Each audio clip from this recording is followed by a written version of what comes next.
Making sure everything looks okay.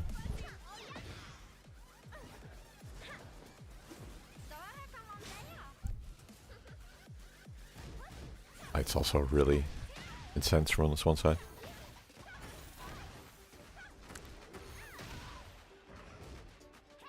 Sound test, sound test. Make sure we're live.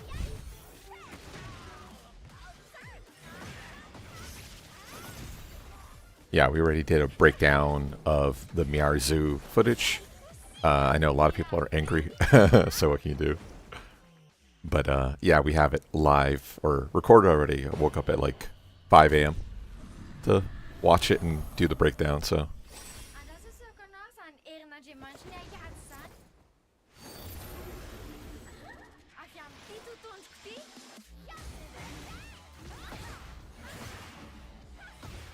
Yeah, seeing it in like normal speed, because definitely different for sure. Okay, I think we're good, but let me go ahead and just be safe.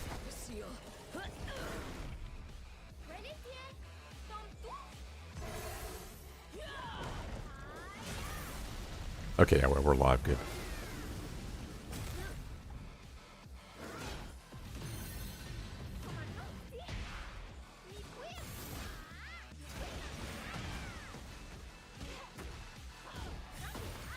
Okay, let's go ahead.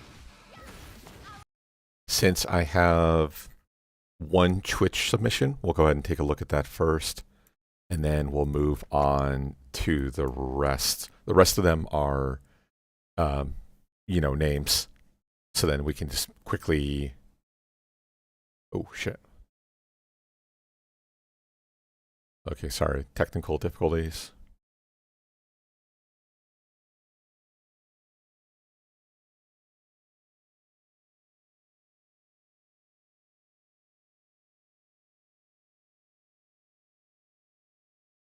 Okay, so this says 4 hours and 1 minute.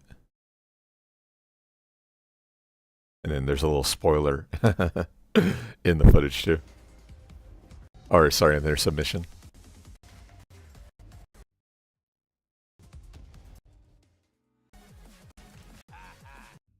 Okay, dynamic matchup for sure. Okay, we're from Diebuster's perspective. Okay, sorry, let me zoom in. Okay, standard option. Down 4-4 is interesting meta, the Force. Also, hard commit duck is also another choice. Okay, so what did you go for there post up 4-2? Did you dash in trying to goad him out? A little bit risky of a gambit? Yeah, you did. Okay.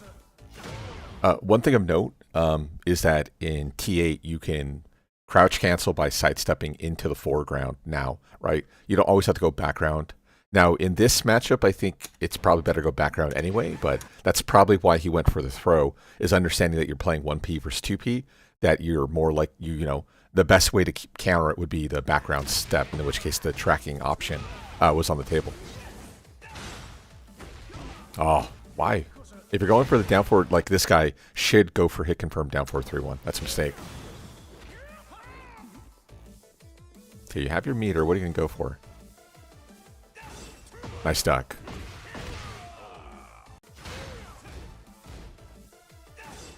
Okay, nice movement. Wall's a little bit spicy. Okay, I like that little one jab option.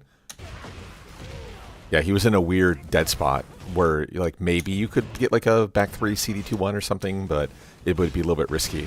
Big 4-3. I like that. Yeah, smart. Yeah, obviously you have experience with Brian for sure.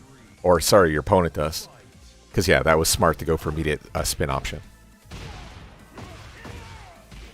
Okay, so we're from the other perspective. You're the Claudio.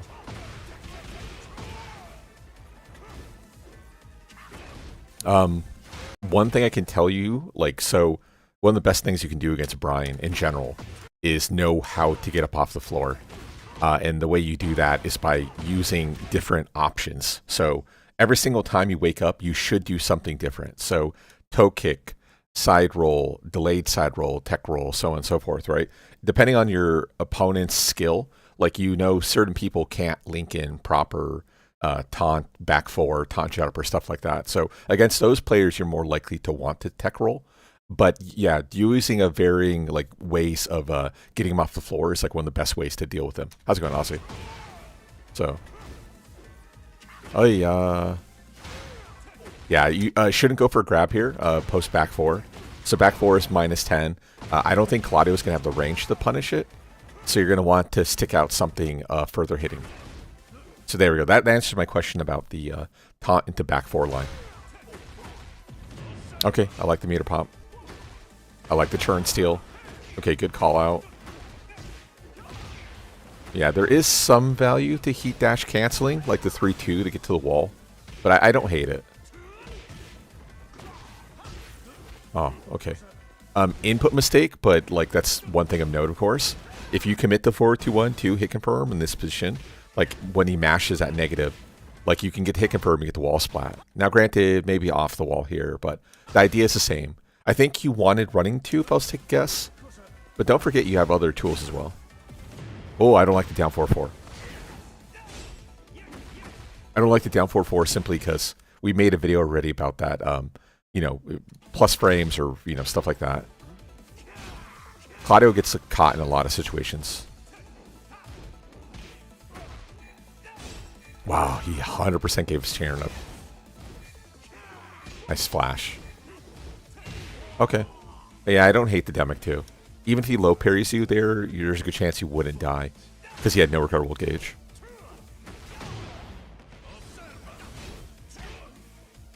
Okay. You can tell like right away he's starting to challenge your slight plus or slight negative positions.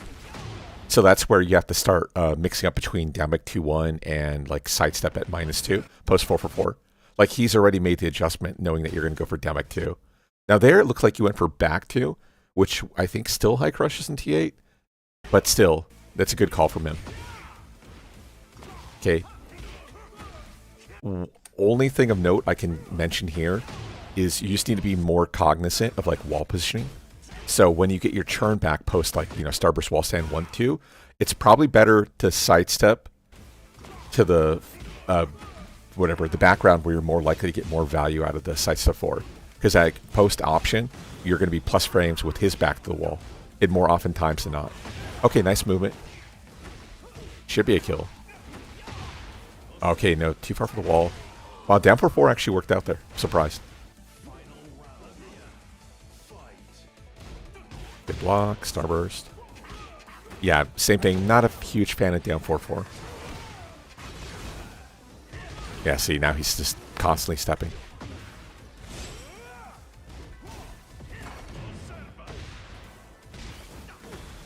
Okay. Now what did he go for? Back 2. Okay.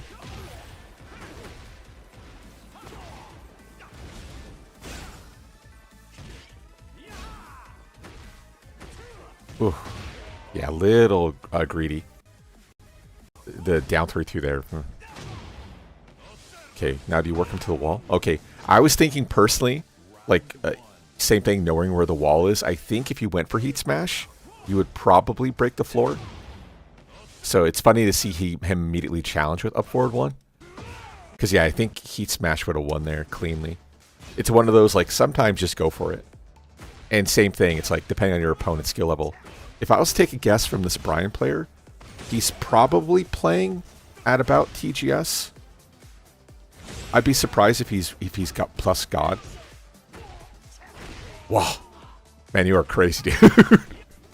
I don't think I've ever seen so much down 4-4. I mean, I don't hate it. It's just the linearity on it is really, really rough. Okay, yeah, see there, like that's little, like, stuttering ideas that kind of puts me off of God rank for this guy. He's probably TGS. Nice step. Okay, he's nervous. Probably want to push advantage.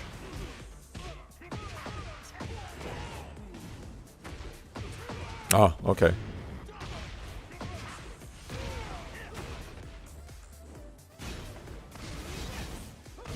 Oh, wow. Okay, so yeah, that was the idea earlier then. Or maybe you had stuttered between it and you're like, okay, now I'm going to go for it. The 4-2-1 confirm. Luckily, he didn't launch it. So now I'm starting to push a little bit closer to God. Or sorry, the TG.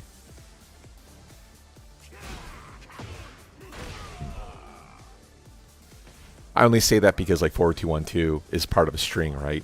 And it's one of those, like, it's easier for you to confirm the situation. Okay, I like it. Nice threading. Yeah, he can go for the wake up wall stand 3 in that position. So you're goading him out into trying to go for it. Whoa. Oh my god. Okay, yeah, probably more TG. I would say you're probably playing at about God rank. Because, yeah, you're showing a lot of ideas. Okay, the tech roll, yeah. Yeah, I've definitely put your God. the back 2+3 trap. Okay, interesting. Yeah, him going for 2-3 without any representation on down 4 or down back 3 is interesting. Oh my god. Okay, bad combo, but he at least went for it. I respect it. Okay, weird wall. Okay, you cash out. I respect that.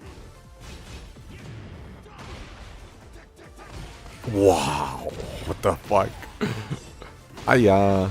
Careful. Yeah, of course you can go for sway 3.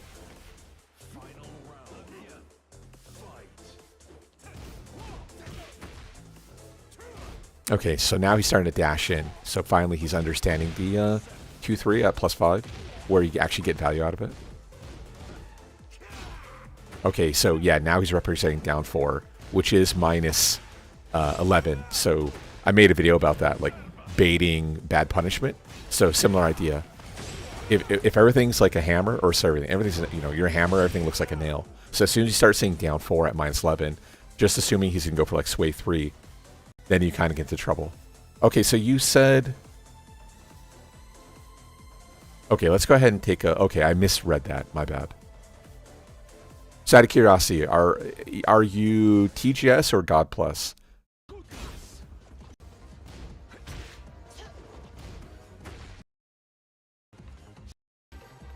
Okay. I'm gonna say that's not the right time. Here we go. Okay. Oh, Azucena. Okay, cool. 1+2. They're too far away, but go for the wheel kick. Okay. I do like the solo BT3 representation there. Oh, big trade. 3-2. Okay. Yeah, I don't think that ever worked. I don't know if even 3-3 would work in that position off the wall. I'm not sure. Wow, what a... Dude. Fucking lucky-ass Lars, dude. Combo was horrible, but it just worked out beautifully. Okay, don't hate the challenge. I don't understand him going for back 4 there. Like, this kind of goes to show you, like, when you should go for certain options and why certain buttons are really horrible to go for. So, at plus... Because he's going for sidestep 1+2. Back 4 doesn't really represent anything. Because back 4 tends to be fairly linear. You know, back 4 is an attack throw only, right? Because you hit the 1+2. Because they got rid of the counter hit component on it. But like, you should be going for back 1, understanding that you're more likely to go for tech roll. And in back 1, the homing mid is going to lock you down. Back 4 doesn't lock you down. And more importantly, back 4 doesn't kill you anyway either.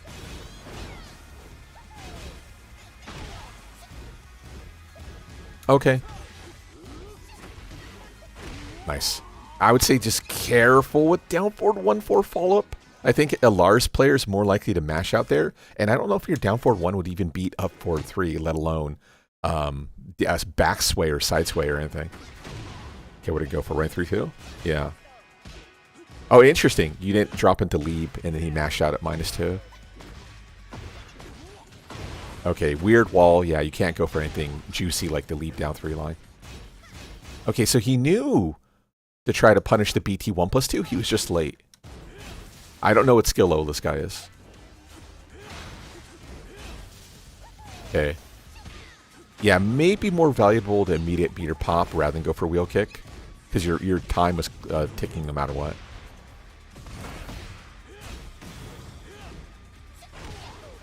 Wow. Scary stuff. Especially when he has rage. The finish post alpha full crouch down 4-4. Hella scary. I feel like he would have rage hearted there. Okay. Down 3. Good block. Okay, so yeah, he knows the punishment. Oh, interesting. No meter pop, huh? Nice to let you out of the wall for free. 4 for 4 is not a trap, by the way. That sucks. The SE entrance to beat your port 1+2? Okay, cool. Or 1+2, whatever it was. Okay, careful with the meter. Wow. I hate DE1 too. I hate that they made it jailing. Like, so horrible game design. Okay, nice movement. Okay, you're still representing the leap 4-1, like your mix up between. I'm gonna say don't finish that. Leap 4-1 and like leap 3. So far you don't really have much of a mix up representing here. It looks to be like your idea is transitioning into leap stance and going for wheel kick, which is okay, because you know what's it called? Kaiser made that video or posted that video the other day, which is a good video. Like the wheel kick is really good. In certain matchups, not so much. Against this guy's playstyle, I don't know if the wheel kick is good enough. Okay, there's that back 4 again. Like I don't know why he keeps fishing for back 4. Like horrible tactical ideas. Okay, nice anti-air. Stand 2 pickup, interesting. So he knows combos. Wait. He didn't spin or bind? Okay, maybe he doesn't know combos? Oh yeah. Don't do that. Yeah, luckily he refuses to Arc Blast you. Or go for Blue Bolt. Okay, easy kill. What is that combo? Yeah, he could have long carried into, you know, SC 1+2 heat dash cancel, and he would have got you to the wall. Because it's Lars. Okay, are we gonna go for Spike Line? What do you think he's gonna go for? Kind of fake shit. The DE 3+4. Yeah, the idea is to lock you down with like the meter option. What? Okay, this guy's parting, dude. Also, don't forget you have wall stand 1. That's the one thing I can tell you. Right, you have the high crushing counter launcher on I-13. A lot of the things he's going for, he's kind of has to back away. And unless he's starting to like represent like, you know, sidestep canceling or to challenge you like wall stand 1 anyway, which he's not.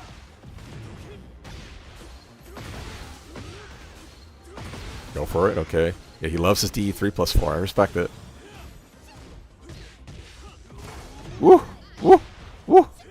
Woo! Oh. Ouch. Okay, he parting.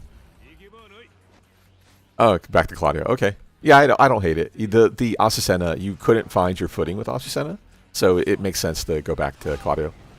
I agree. E3 lockdown. Yeah, luckily you have a wall stand 12, so maybe that's the idea. You want to go back to a character who can properly punish like SE2. Okay, don't forget you can hit confirm down 4-3.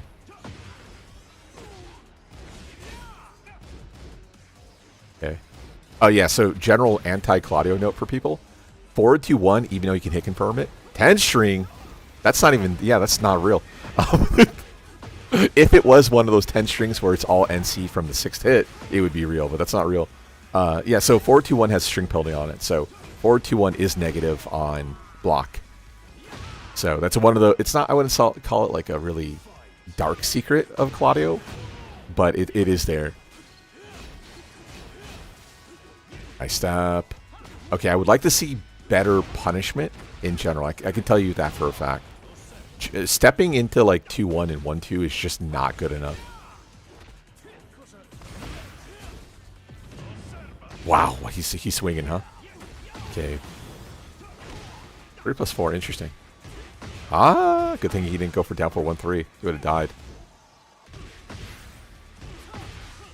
Yeah. I feel like maybe on the sequence, because off of this position, the only thing he can go for that would effectively win, post down back 1-3 into SC, or LE rather, the only thing that wins here is LE2. Just mash your 5, man. Mash Rage Heart. Because if he goes for LE1, wall stand 4, anything like this, he's going to die the Rage Heart. The only button he can go for that kills, and that's one of the general things with like 2-1 options, right? 2-1 into LE2, the only thing that actually goes through Rage Heart with enough damage is LE2. Everything else from this mix-up is all just either not really fake shit necessarily, but stuff that doesn't kill Rage Art. It's a similar issue that like Azucena has, right? When you drop into leap stance and you're like +5, it's like, okay, well the only thing I can go for is leap 1+2 that would kill, right? Everything else I hit, apart from, you know, guarding, is bad. So sometimes you just have to Rage Art. Be like low high. just go for it. Wow, I can't believe that 4-3 missed.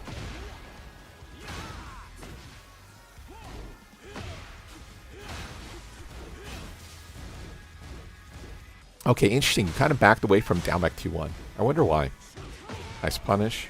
Yeah, the kip up doesn't work. Old tech trap, the DE2 entrance. DE2 is also a steel pedal, so even if you hit on the floor, you get put into a bad spot. Yeah, that, okay. So that, like, him not seeing that when he goes for the throw here, this makes me think he's not really a long time Lars player. Because this is one of those, okay, long splat, down back 2-1 pickup. Down back 2-1, and you might even be able to thread in another follow-up down back 2 SE1, heat dash cancel, and then get another small combo after. It's hard to see unless you played Lars before. You die Buster? Okay. Nope, you haven't missed anything. We just barely started.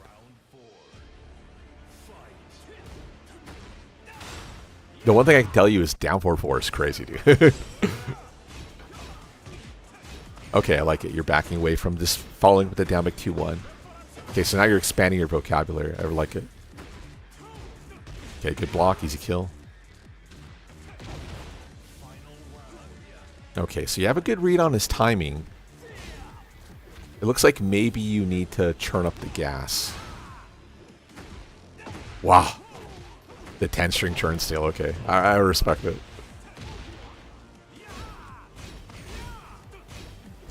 Okay, so no, that was the forward 2. So you aren't going for running 2, but you aren't representing forward 2-1 either. Interesting.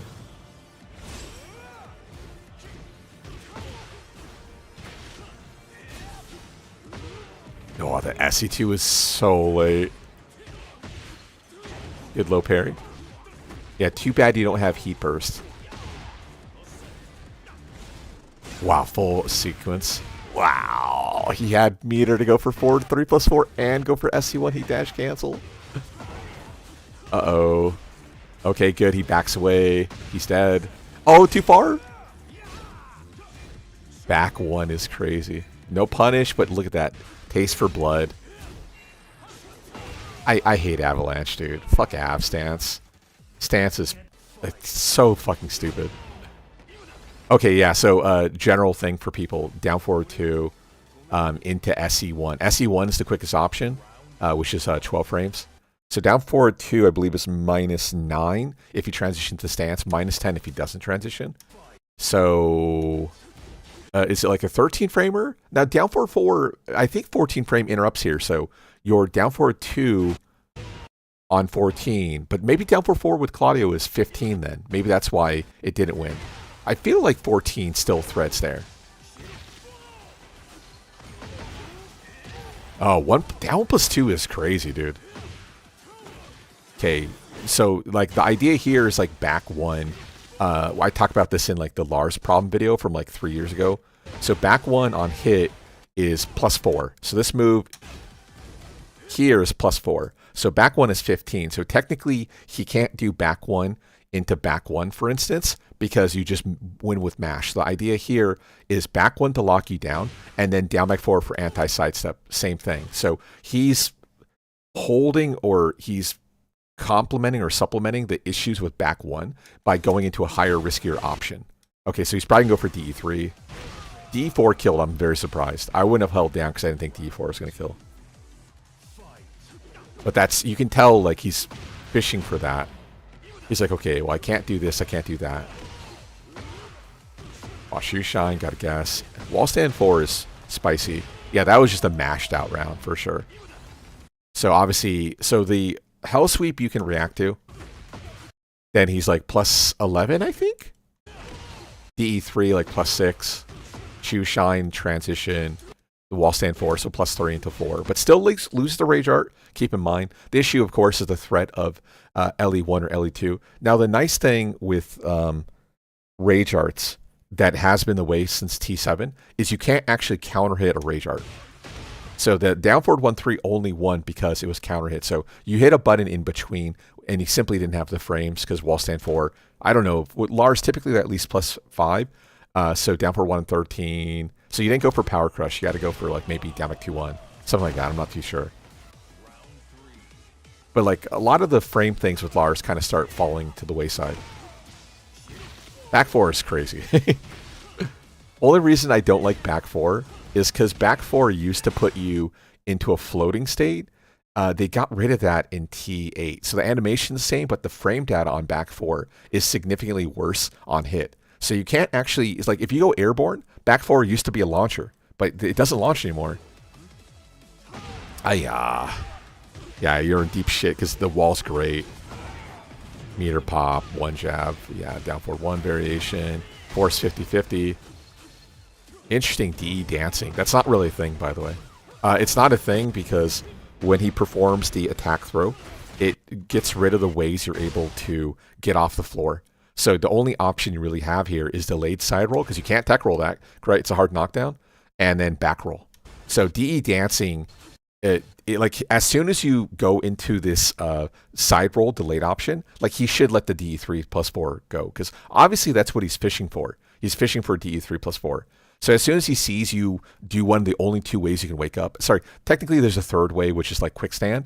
The thing is you don't want to do wake up 3, wake up 4 because during this animation you're like -14 or some shit like that. It's horrible. Like the down 3-1 attack throw is horrible frame data. That's really super impressive. But like as soon as he sees you side roll, that's it. You can just go for D3 +4. And there's literally nothing you can do to escape it. It's one of those situations, like one of those things where you can react to what's going on. And like, okay, well, he did this, so now I know I can hit this button. You know, it's basically a flow chart, but at the same time, it's like a good flow chart. You notice something similar happens with Brian players in tech roll position with like taunt on the line, right? They'll go for like down back 3, reset, back 4, depending on how you get up off the floor. Down 4 is guaranteed off side roll. Same thing like that. They react to what's happening and then punish accordingly. Okay. We'll just do like 1 game of this. So actually, since spoiler alert, let's go ahead and jump further into the match. I step. Yeah, I would like, same thing, I would like to see you go for like bigger punishments post deep stepping. Don't let your opponent get it. Well, unfortunate. That similar thing to what we were just talking about. This might have been one of those, okay, you knock down, you see the roll, and then just immediately down back 1+2 rather than go for side step 4 for the steel pedal effect.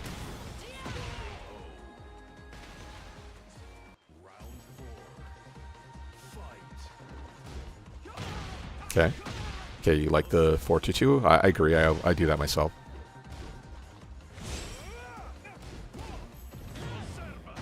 I don't hate it. Only thing I can tell you is on defense, in that position, Leo is more likely to go for side sway. So you probably want to look for something that would beat side sway specifically. Or at the bare minimum, go for a high crushing check. Back 3, I think, would lose the side sway. Wow. You know what's funny is I think even if you went for wall stand 3 against this BOK2, I think wall stand 3 would have got crushed. Yeah, there's no way wall stand 3 would have hit on mid, even though it's a mid for Claudio.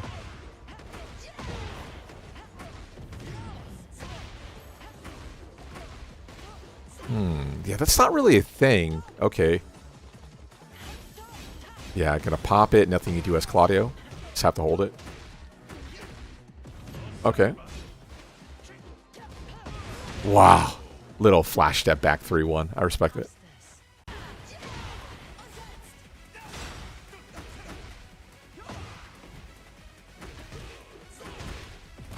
Okay. Yeah, only +4. You can power crush out. Not really much that's really threatened there. Okay, the BOK 1-2 is -14.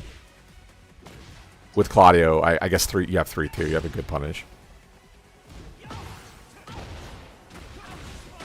Wow, that puts you back on the right side. Okay, so yeah, so really minor stuff for the most part, but at the same time, because you're playing Claudio, this is like more major things. So like 3-2 raw, I would try to get away from 3-2 raw. I would also like to, when you sidestep, to better commit to options. Because again, sidestep into 1-2 or worse, sidestep into like 2-1 at +5. The value on it is so low relative to all the work you're doing. Also, you have like this really good read on your opponent's timing, because like most of these people are going for more typical like meta ideas, like, you know, spike into wall stand options, stuff like that. So I would like you to just properly sidestep, and then once you see the situation you're like expecting, right, just either launch them. You don't have to go for like TP, like sidestep confirm TP or anything like that. At the bare minimum, just hop kick. But yeah, I would try to start fading away from like 1-2 and 2-1s off sidestep, because again, you're taking not a lot of risk, but you are taking risk to do basically no damage to your opponent. And then what happens is your opponent's not getting launched. So it, like for me, for instance, if someone's like jabbing me to death, I don't care. Like, I just literally don't care if someone's constantly jabbing me, especially if you're playing against a character like Claudio, who, you know, invisible options would be like down back 4-3, which is effectively launch punishable, and like things like down 2, which is out of meta, but still kind of pertinent, because if you look at the rest of Claudio's lows, like down back 4-3, down back 3, down 3, right? All his lows are launch punishable apart from sidestep 4. So same thing. Like if I'm getting jabbed, if I'm eating like 20 damage and I'm -8, I don't care. Like, I really don't care. I'm going to keep hitting buttons. I'm keep doing the same thing I have been doing. And until my opponent shows me, they'll be able to sidestep and like either go for a bigger punish, whether it's like 3-2 on 14, or, you know, same thing, TP, launcher, blah, blah, blah, right? I'm not going to worry too much. So you're at that point right now. And like I said, I don't know your rank. I imagine you're about God, because you're doing things that are kind of out of meta, which usually means, okay, you're more in like the experimentation phase where you know the game, but now you're experimenting with things you can do. But at the same time, a lot of things you're going for, like again, the down forward 4 really sets you up for failure when your opponent's not going to respect the frames and they're going to sidestep. So down forward 4, stuff like that, Claudio, Shaheen are really good like keep out options, but they're not good for like pressure. And what happens is your opponent starts stepping, and you start getting into shit, into bad situations. Yeah, like I said, I would put that, like I said, the Brian player, I initially had him at TGS, but I would start putting him closer to TG from a lot of the things he was fucking up with. But yeah, I could tell right away you're at least God. Like I said, you're in that experimentation phase, which is a good phase to be at for sure. So, you for sure need to start sidestepping and hop kicking more often. You need to represent more than 1-2 and 2-1. Apart from that, I would say down forward 3, again, you can hit confirm it, especially if you're playing offline. It definitely is confirmable. Because I have people who've challenged me before, and then I record a video where I confirm it the whole time. But yeah, it is confirmable. You don't even have to like situation confirm it. Like, it's actually hit confirmable for you to do it. So one thing of note is, like, if you're ever having problems hit confirming things, one of the tricks that I learned like a long time ago from a Soul Calibur player, actually, you can look at your opponent's health bar, and if their health bar, flashes downward because it doesn't do chip damage, you can confirm not off you hitting the opponent, but off of their health bar. So if you see down forward 3 and the health bar flinches, bam, hit the 1, right? Wall splat, Bob's your uncle sort of thing. Oh, so experimentation phase. So basically, okay, this is going to be hard to describe. So let's do fucking paint. And let's see here. Okay, so when you're like starting off in the game, like let's say this is your skill level, right? So here will be beginner, intermediate, advanced, and then here's pro, or round pro. So beginner, we'll say novice. Oh. Shit. Okay, whatever. Intermediate, which I'm not going to spell, fuck it. And then this will be advanced. And like here will be pro. We'll do pro over here. So whenever you're starting off, like you're starting as a player, and how can I make my brush size larger? Okay, whatever, good enough. Okay, so when you're at beginner, right, you don't know anything about the game. You're a complete oyster, right? You have no idea what's going to be inside your oyster shell. Is it going to be a pearl, or is it like the development of a pearl sort of thing, right? So when you start by here, actually, if anything, this is like you're all over the place. You could be really bad, you can be really good, you're a complete novice, but you don't have like this mindset where you have to do this or that or this or that. So as you start getting better into novice, like you might start up here, but eventually everyone's going to end up in the same level and they're going to end up about here. So now it's like, okay, well, I know how to beat beginners, but that makes me worse. I know how to be a beginner and now I get better, but eventually we're going to start here as our like possibilities, right? So people are going to get filtered through this like area and they're always going to be in the same spot because unless you're like a prodigy where you're going to jump right to like pro, you're going to be filtered down into it. So intermediate is like where you start breaking out of your knowledge shell. So now it's like, okay, well, I know I can start going for frame traps. I know I can start turn stealing. I know I can flow chart. So flow charters, and I don't mean it's necessarily a bad way. A flow charter might put you like here, like relative, but you could end up over here. So an advanced player obviously is going to have all the knowledge that everyone else had previously, and they might still have a flow chart, and their flow chart's going to be nastier, right? But ultimately, they're going to be in like this ballpark of just general skill. A pro level has a floor, but at the same time, like a beginner, they might end up anywhere here. So your Arslans might be here, your Ulsans might be, here, same thing, I don't want to start shit. And your like general like god level players, same thing, might be in this ballpark. So there's like this huge divide between pros and like really advanced players, right? But what happens is because, you're here, you start thinking of the game differently. You're like, okay, well, how do what's the next step, right? So like, for instance, knowledge of timing. Okay, I can change my timing and I can throw my opponents for a loop. So all these players here are used to flow charting, right? So their ceiling is going to be here. But by you modifying your timing, you're now starting to work your way upwards.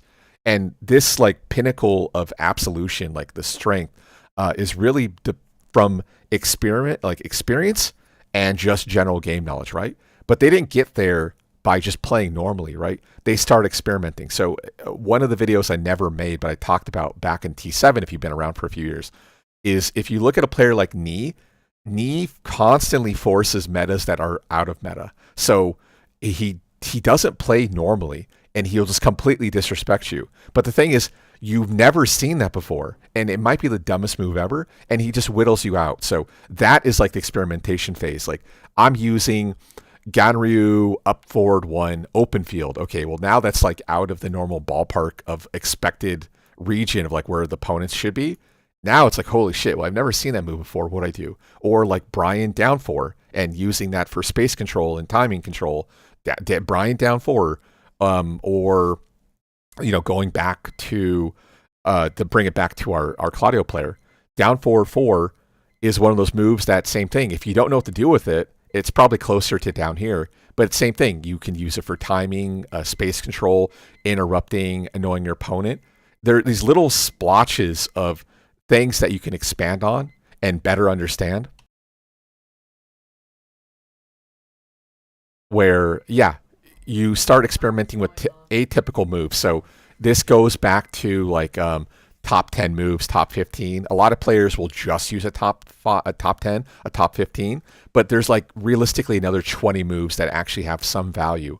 And until you understand that like your character is not just what's the word I'm looking for, like a set of like just a few moves, and you start going out, against the grain, start going to like understanding where these moves kind of go into their part, becomes a huge thing. Like, for instance, I'll give one final example. So back in the day with Dragunov, season 2 came out, or sorry, T6 came out, running 2, right? But if you look at his other 100 moves, they're not good, but they also have a purpose. Understanding the purpose of moves and where to apply that move, and specifically its intended purpose, allows you to better understand the game in general and how to use moves. And again, getting out of your comfort zone of like top 10, top 15. If you have a vocabulary of like 25, 50 moves, your opponent is hard, you know, mental stack building. It's harder for them to defend against you. And more importantly, these fringe cases where moves are really good are situations your opponent might not be versed in. So same thing, final example. Dragunov down 4-3 is a move that's starting to get better understanding of where you can use it, but it's always been a really good move at the wall where they have to tech roll into it. It basically hits flinch, it's mid, it's safe, it's better than safe actually. You can kind of turn still with it still. Same thing. Yeah, so yes and no riddle. Most moves have an actual purpose. There are a few moves that are just complete dog shit, which are just there to screw you up. So it's not really a thing so much anymore. But like, for instance, with a character like Fahkrumram, you know, because you in T7 you used to have to do like instant running, so forward, forward, forward, hold, and then 3, right? So you'd have to do like this clean input, because what happened if you play as Fahkrumram and you fuck up your running 3, you would get 4-4-3, which is slow. It doesn't do anything. It's really, really bad. So now in like T8, not only is it easier to do running 3, but they made it such that 4-4-3 is actually a good move. So if you get 4-4-3 or running 3, you still get a good move no matter what. So there are still a few of those moves that are just there to screw you up. But for the most part, I would say like 90% of the moves have a purpose. And then, of course, like 10% of them are just godly moves. Once you kind of understand where moves have like many, many purposes and like, you know, our catch-all moves, then it's like, okay, well, now we're out of the realm of it's fun for me to know situations. And now it's like, I'm going to hit this button every time, right? Oh, you're in a tech roll. I'm going to hit the same button. Oh, counter at fishing. Right? It's the same shit. And I'm sure you guys have gotten to that point where it's just not fun to hit certain buttons because they do too many things simultaneously. So last thing would be a character like Azucena. I hate the shit on Azucena, but like leap down 3 is one of those catch-all moves. It does literally everything you'd want it to do. High crush, plus frame, counter at launcher, mid, kick. I mean, it has so many properties. It's like, okay, cool. And it's a ground spike with guaranteed hit follow-up. Does way too much. Little shit like that's just not fun to fucking deal with. But yeah, if you have like esoteric stuff, yeah, just find the situations where things really apply. I've said it before with like character specialist. You know, character specialist is understanding where things will kill your opponent and like not worrying about things. Like, you know, it's second nature. Character specialists have those on lock. They know what situation they should hit this move on. And again, it's second nature. Just hit that button. 4-4-3 was his straight kick, but it was like 25 or something like that. It was something really slow, so it wasn't good at all.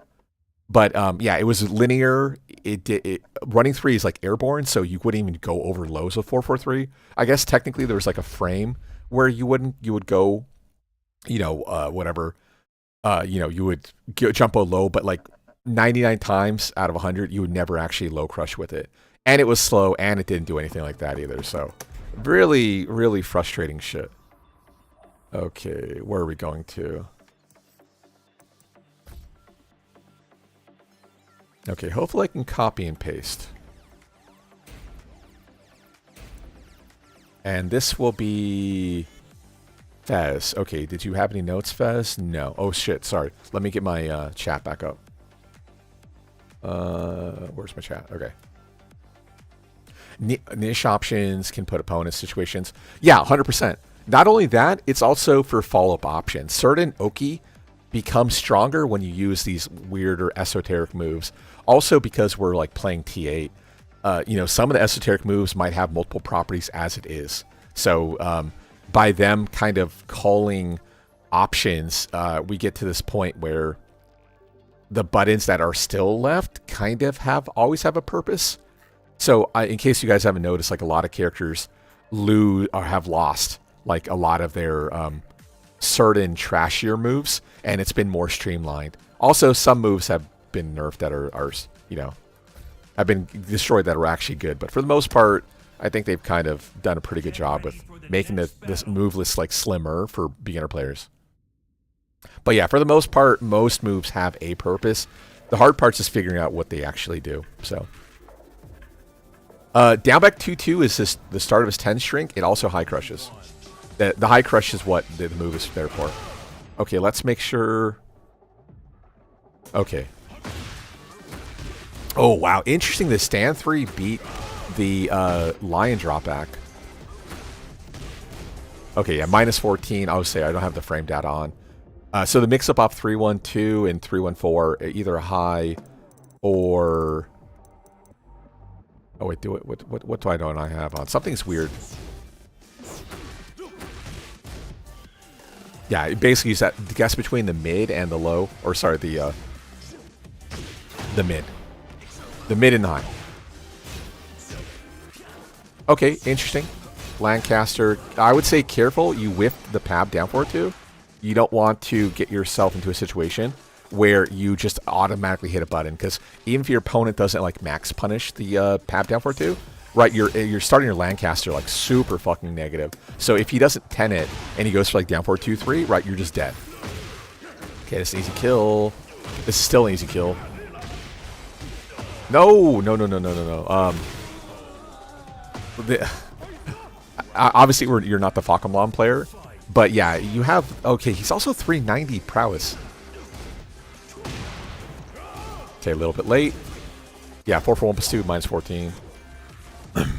But yeah, you have 2 strong aerials, and then you have heat dash cancel.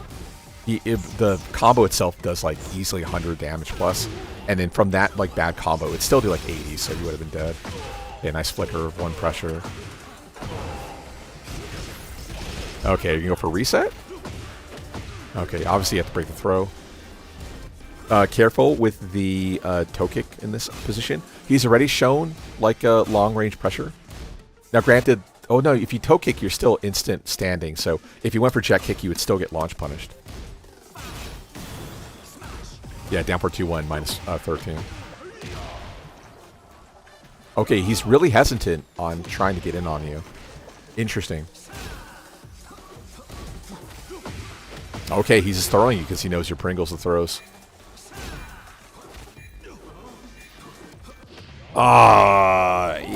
Yeah. That was a nice backdash. Nice backdash, Rage Art.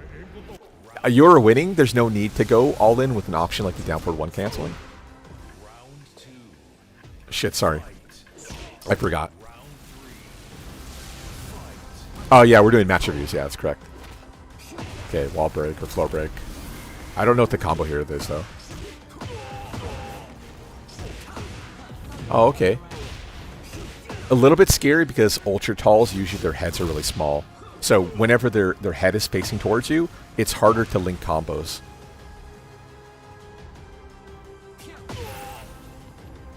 I mean, he's just hold forward. He went AFK. Come on, bro.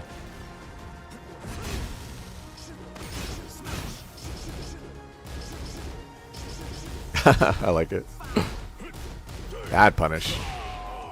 Yeah, you can evade it with a crouch, but it's still scary because 3-2 feels better in this game anyway. 3-2 causes knockdown, and then the stomp 4 for 1 plus 2 gives you meter. So I think he does like 41 damage, if I remember correctly. Okay, gotta guess. Yeah, nice backdash. The backdash beats basically everything here. So yeah, I like the idea of him going for the throw, but the issue is that doesn't work open field. Yeah, you need to definitely work on your throw breaking. I'll tell you that right away, Fez. For sure.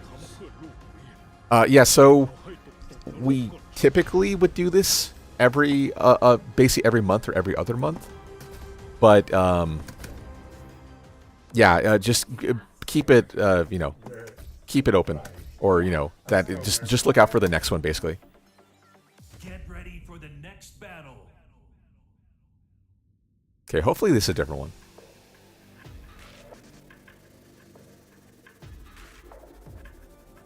Round 1. Fight.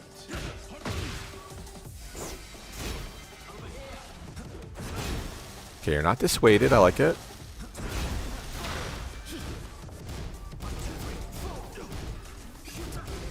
Yeah, I like it. He's hitting a button, so it's smart to go for the full route. I 100% agree with that. Whoa, I don't know about that. Okay, I wonder who he got the god, because his Fahkrumram is kind of eh. Oh, he dropped the combo. Probably was a kill, right? Okay, I like it. Yeah, Sonic Fang is meaty hitting there. Obviously on flinch, it's going to win. Especially against a character like Fahkrumram, there's like literally nothing you can do.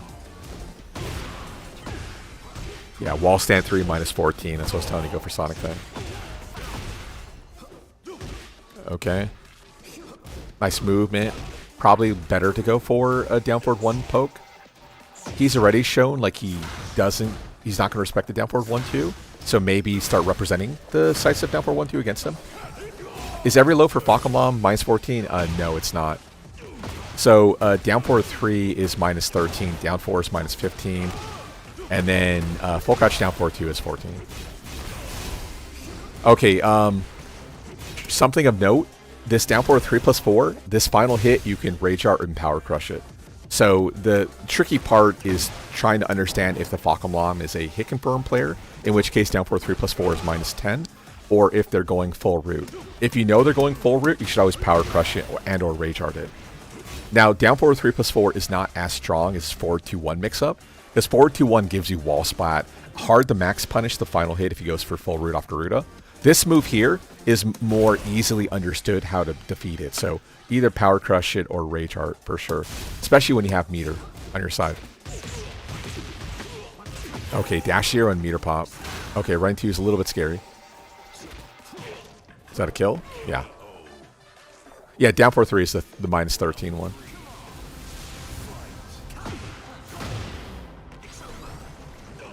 Wow, okay, you need to take your turn. What did you go for?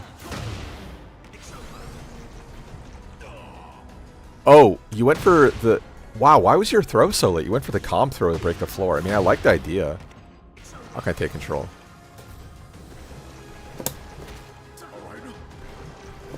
Oh, whoops. How can I take control? Is it... I can't remember.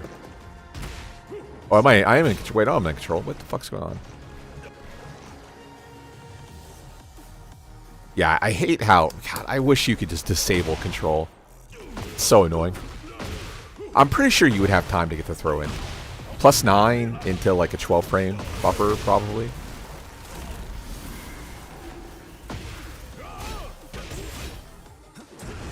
Wow, what a duck. Okay, well that cost him meter. Oh no, that was the... Oh, now you're dead, yeah. For the most part, you don't have to be afraid ducking 4-for-4 because the mid cancel is, I think, on hit plus 7. On block, you're actually plus 3. Wow.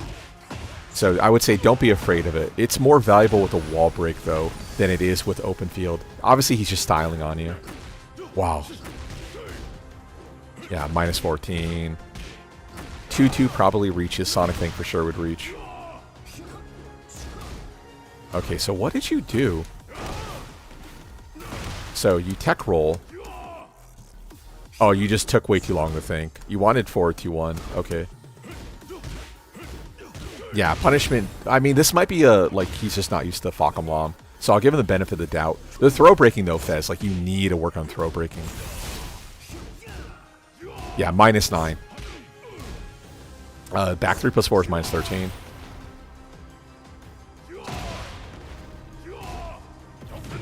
Oh, I like the Power Crush. Probably better go for 3 plus 4 there. Okay, last chance gas. Ooh, I'm gonna burn all the clock though. Oh, you got it. Nice. That's scary because obviously when you do a heat smash, the in-game times keeps going. So the question is, was the dunk gonna get in there or not? Okay, let's see the last game. I mean, I don't have any expectation here that he's probably gonna play more real now because he was obviously fucking around. But at the same time, I don't know. A lot of his like Fahkrumram stuff is off of string based specifically. Okay, now he's doing strings.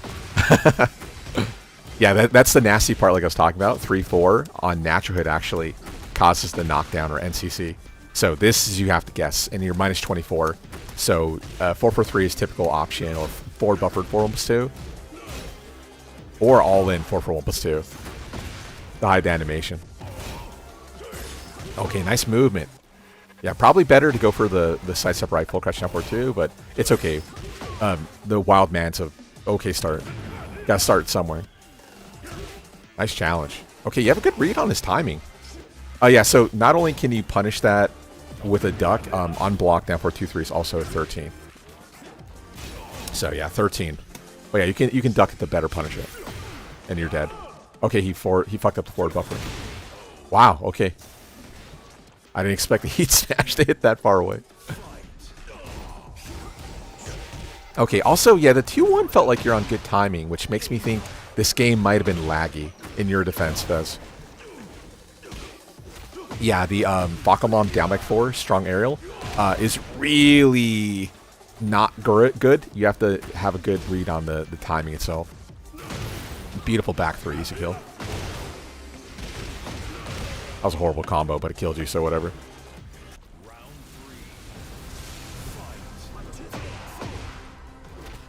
Okay. Yeah, there you go. See, that's the problem. So again, he has that small-ass head. So you have to go for a different combo there. I don't know if that's also a Steve thing in general. But yeah, their head... luckily, there's no Marduk yet, but same thing. Fahkrumram, Marduk, even Jack kind of have like weird heads. It's because Namco made the body and the legs really long, so the head is like non-existent pretty much. Okay, yeah, good news. Fahkrumram has no throws that break the floor. Oh, careful how you get up. Okay, I like that meter pop.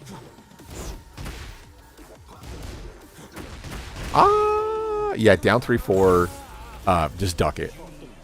Now, the nice thing is, even though down 3-4 is technically launch punishable, if he does that sequence, the down 3-4-3 or whatever, you get hit during 15. The nice thing is you're playing, Steve, where Wild Man's gonna hit, period. But still, that's a good way to end rounds for sure. That I never really used myself. Okay, so let's do one more match. Dang, how much time have I done? Probably 20 or so minutes. I want to put you against like a normal character who's not tricky. Okay, Paul. Paul's a little bit tricky, but we'll see. For sure, punishment.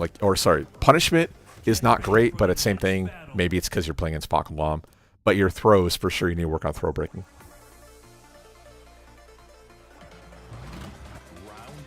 Sorry. Okay, yeah, 1-2 Gambit against a generic down 4-2 character is really rough. Because if they down 4-2, they're just going to high crush you. Yeah, Paul down 4-2 actually crushes up to -5 for him.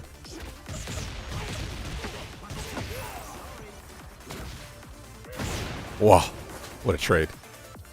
Okay, I like the shimmy.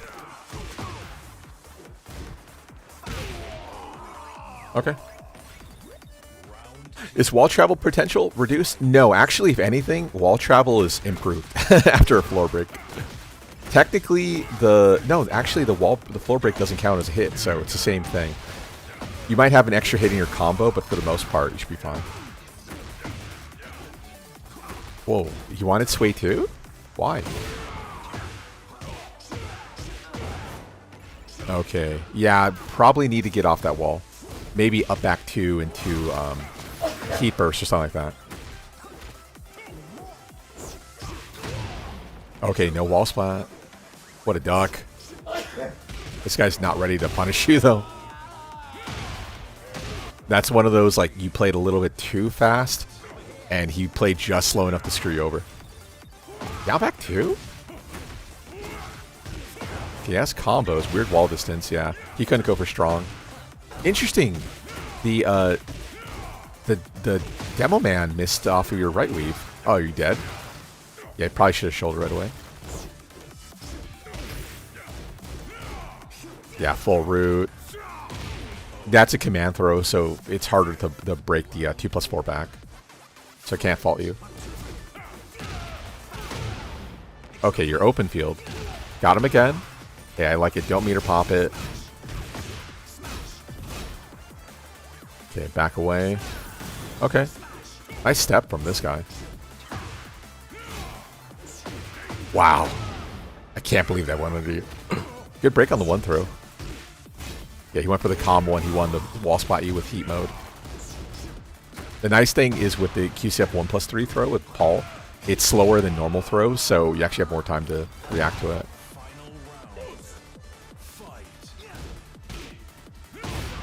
Okay, break the floor.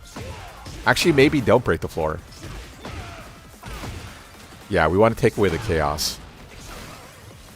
Okay, 3-on-1. Oh, you want to wall it fit? Okay. Okay, caught him. Ah! Okay. Wall travel. Okay, sorry, we read that already. Okay, so for sure, like throw breaking. Like number one, the one thing you have to like fix is your throw breaking. So go into practice mode. There's like a new throw breaking training, and just like grind it out for like at least like 10-15 minutes. I wouldn't say you have to do drills necessarily, but you need throw breaks because yeah, your throw breaking is really, really bad. No offense. Yeah, you need to improve that, like for sure. Punishment probably can use a little work, but same thing because we looked at Fahkrumram, it's harder to say. But I think for the most part, the ease of Steve's punishment game makes it, you know, more natural for you to naturally punish things. So I probably wouldn't worry about it too much. I would say certain combo options don't feel like you always have to go for 3-1-1, especially if the wall's going to screw you up.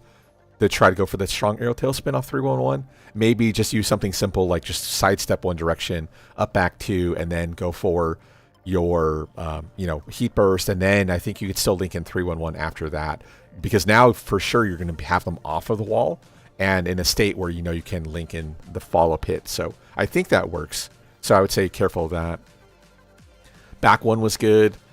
I would say the other major problem I had seen was like flow charting. A few times you flow chart a little bit too much with your pressure, and what had happened is your opponent didn't do what you expected, and then you kind of got caught hitting buttons. And then same thing, if this guy would have been stronger, he would have killed you for those situations. And what's more important to note is like the way he had beat you was just like a clean sidestep. That was it. Or the other guy earlier, clean backdash.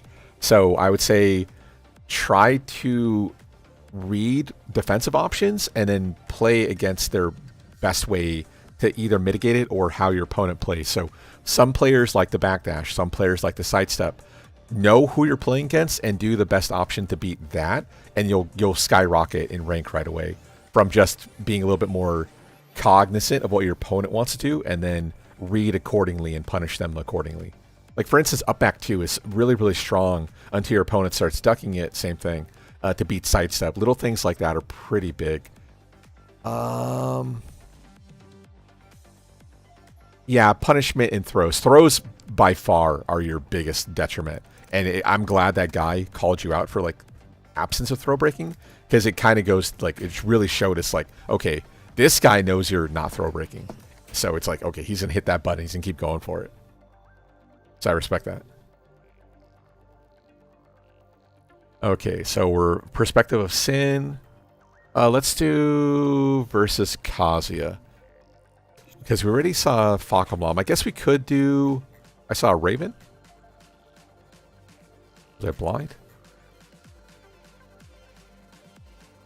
One versus Raven. Okay, so we can't look at that. Yeah, let's do versus Kazuya. And yeah, again, we're from Lee's perspective. Get ready for the next battle.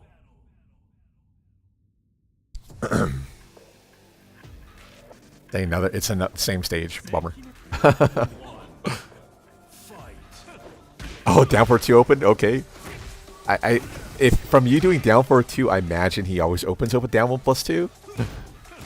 Oh, there's a set versus Raven? Okay, we'll take a look at that. Yeah, obviously duck the high. Okay, wall's great. You can even link in a backpack 4. Okay. Ooh, wall stand 1 into like HMS 4, down 4 fishing is spicy.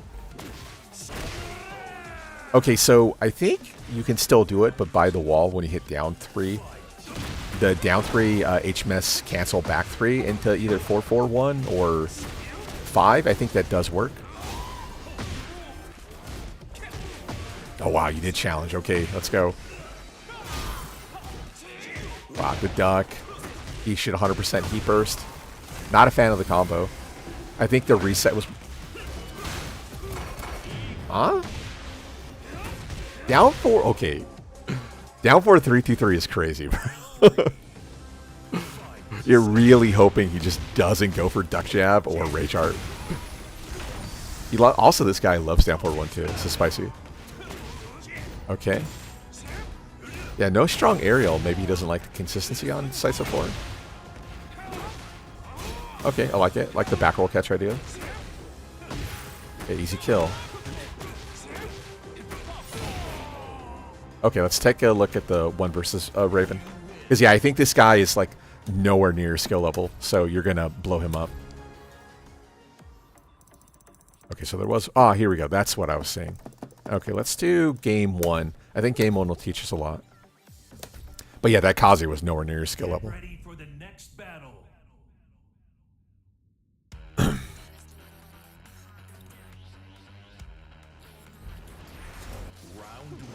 Leroy set? Okay.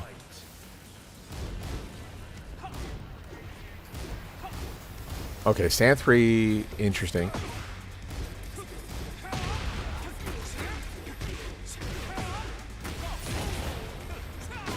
Yeah, I'm going to say that might have been a little bit too slow. Good thing he didn't tech roll out of it. Okay, big trade he can pick up. Yeah, even down back 2-1 works there with Raven. Yeah, 1+2 safe on block.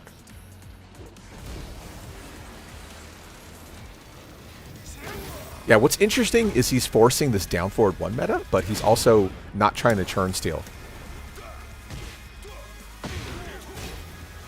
Okay, he thought he was in BT, so he went for Shadow down 2 again. But he didn't hold back. Oh my god. What a back by 4. That was sick. Free to Leroy? Okay. Yeah, we'll take a look at the Leroy one. Okay, 4-4-2 is spicy because you haven't represented back 4 yet. You showed back 4. If anything, he should go for forward buffered forward 2 because you can't react to that. Also, I think technically Raven 4-4-2 is not safe on block. I think it's -11. Yeah, it's completely safe. Fishing for counter hit. Yeah, this guy's movement is really bad. Okay, yeah, this is... Okay, this is one of those, like, you have to... This is not for Raven players. If you go for Chariot, the 3 slide 4, you have to remember, who am I playing against? And you're playing against a character with a hop knee. So if you go for Shadow forward 1+2, that's not real, dude. Because you have to go for teleport, back 1+3 or back 2+4. The shadow option does not work. Don't put yourself into a bad position where if your opponent has a natural OS to everything you can go for, that you'll just instantly lose, right? This is one of those like defensive things. Okay, my opponent has a hop knee, I can't show a lot of shadow, and if I do show shadow, I cannot go for shadow forward 1+2, the Sabaki. Technically a parry, but it's weird because it parries everything, so it's more of a reversal, I guess. Oh, okay. Yeah, you want the reset. A little bit spicier against Raven, though. Oh, sorry about that. Yeah, that was pretty sick, though. The game had told you to go for 4-2-1, the punish wall stand 1, which is correct, which would have been a sick punish. If you did that, though, I would have been like, dude, this guy's cheating. Okay. Oh, I like the Haze 3, the Soul Zone 3. Yeah, he only has 1 throw, command 1 throw. Nice, good movement.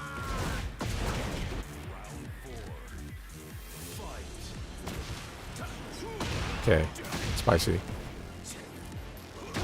Wow, what a low pair in the bus song. Okay, for sure you should meter pump.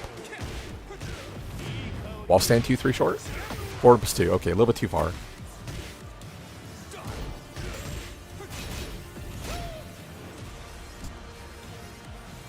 Ah, he's stuck in no man's land. Yeah, he doesn't know what to do. You can see that like that mental hesitation. It's like, wait, do I hit a button? Do I not hit a button? In this situation, if you're playing against either Raven or sorry, Lee or Kazuya, yeah, you hit a button because the low heat smash isn't super good range. So yeah, you just hit a button. You just challenge. Just go for it. Because then what happens? You stutter, and then you eat like down 4-3+4, and you instantly die. Okay, so versus Leroy, sure.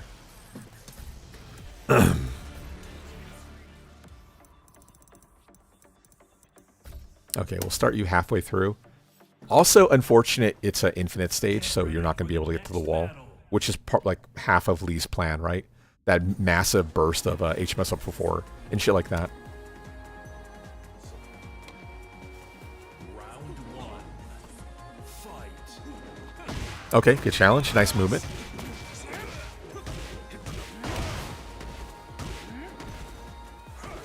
Nice movement.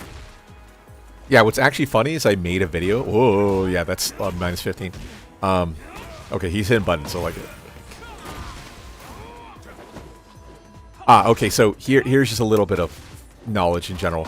So anytime he goes for the punches, like the rolling punch series, you can just challenge this. So for instance, you're playing Lee, you have down 3. So as soon as he commits to this, yeah, just down 3 him. He can't cancel it. And when he starts the rolling, he stops moving. So he might move like maybe half a foot forward, and then he doesn't move forward ever again. But yeah, you can high crush challenge like rolling punch as soon as you see the whiff. Anything that high crushes, you can just go for the button right away. Okay, commit on the full 3 sequence. Wow, stand 3, that's spicy. Nice movement. Really don't know what to do against Raven, or sorry, Leroy, you're moving well. Okay, I don't like the reset. I think back 4 spike into down 4 is probably better than going for some sort of reset. Because, right, where's the value off of this idea? You're going for something that's not meaty, so it's launch punishable. For the possibility of counter it knockdown into, like, full crush down 4 or something like that?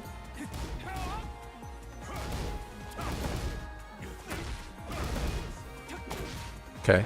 Yeah, you're starting to panic, but that's okay. Nice challenge. Oh, this is the one game you won? Okay. Okay, in that case, let's go ahead and jump to that one. Because, yeah, so far you're playing really well. I'd be like, oh, yeah, you know how to play against Leroy. You're sidestep right on flash timing. You're reading incoming, like, delayed options or, sorry, parry options, Sabaki, stuff like that. That's typically the best way to beat it. So, like I said, I made a video a while ago at the end of T7 where it's like, yeah, the best way to beat Leroy is just sidestep. All his Sabakis, parries, everything are all super linear. Nowadays, of course, he has back 3 in T8, which is better, but, you know, it's fine. Okay. Ooh. Yeah, nice down back 3. Wow, what a parry. A little bit scary, but at the same time, I guess, you know, it wouldn't be that bad. Okay, blue spark.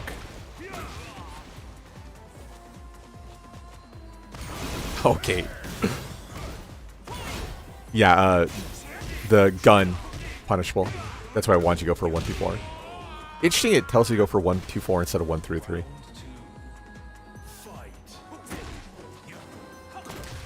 Similar thing.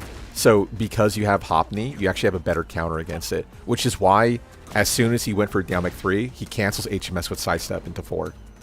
So he's cognizant that you have the possibility of Hopney. So that's pretty good. What a trade. Oh, bad. Wow. Okay, +7.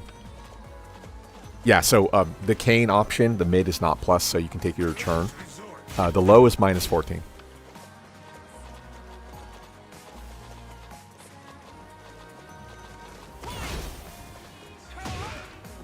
Okay, I like that back 4 timing.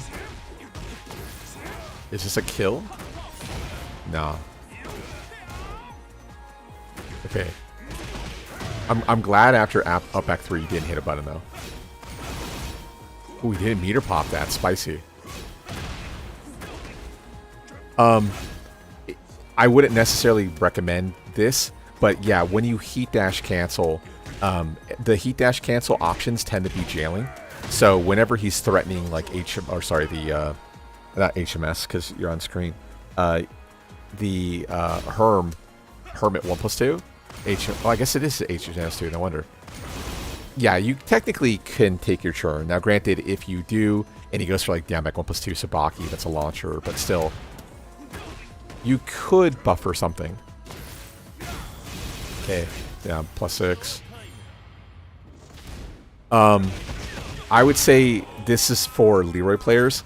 If you ever predict Rage Art, don't sidestep cancel Hermit stance. Cancel with 3+4.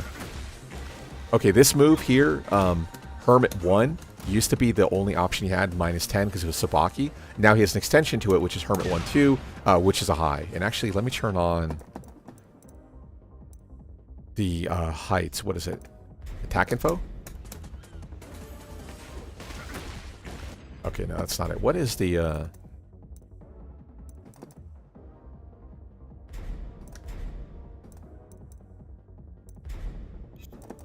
hit properties, probably.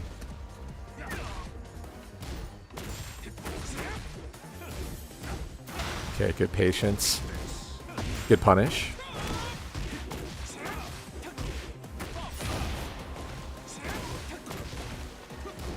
Oh, okay, so that's why you keep getting clipped on the way in. You're like really dead set on going for running 3-4.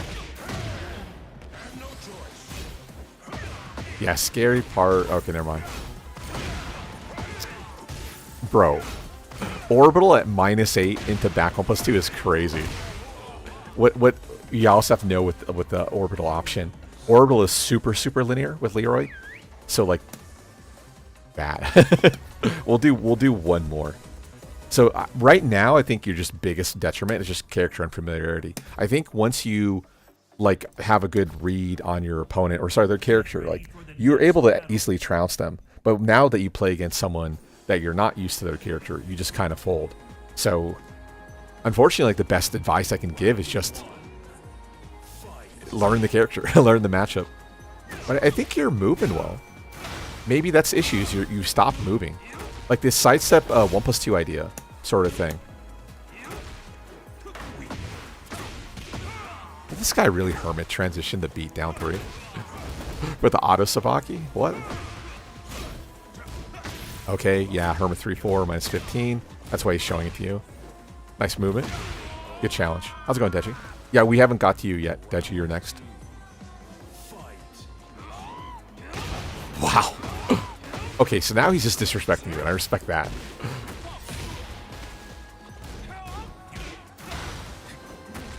Dang, so I thought down 1+2 was like -7 or something. -4. Okay, my bad. That's why he's moving. Oh.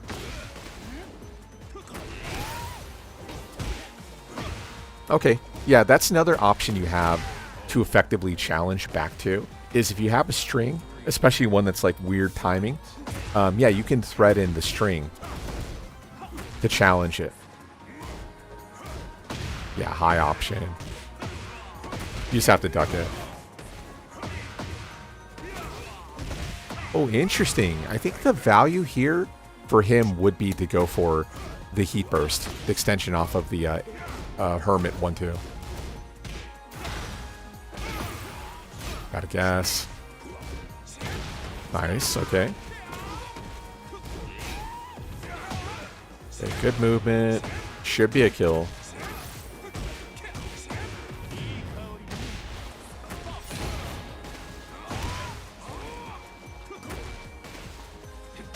Don't you have a better line? Did you have to meter pop here? The only issue I have with the pop is that that takes away the possibility of you killing with a combo. Because now your combo has a penalty on it. So, yeah. Maybe a better Rage Art combo. Nice low parry, easy kill. Yeah, I would say find a better non-Heat Burst line. Because if you were to spin into back 4, you know, Heat Burst back 4, you would for sure kill. But as soon as you add the penalty to the combo, it's off the table.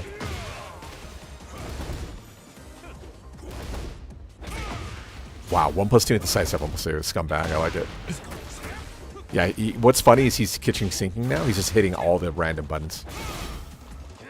Nice stepping. Yeah, hit confirm. Gotta guess. Okay. Probably better, since you're playing so far from behind, they go for like meaty back 4 here. Dash the 1 and then go for back 4. And then if he wakes up and whiffs an option, right?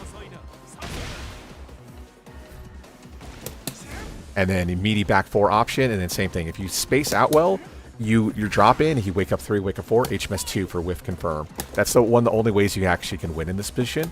is to start like going for open field traps. And that's where back 4 like really shines. Like again, in that position he's more likely to hit a button. So same thing. Wow, the game telling you go for down 4-4 is that's a sick punish actually.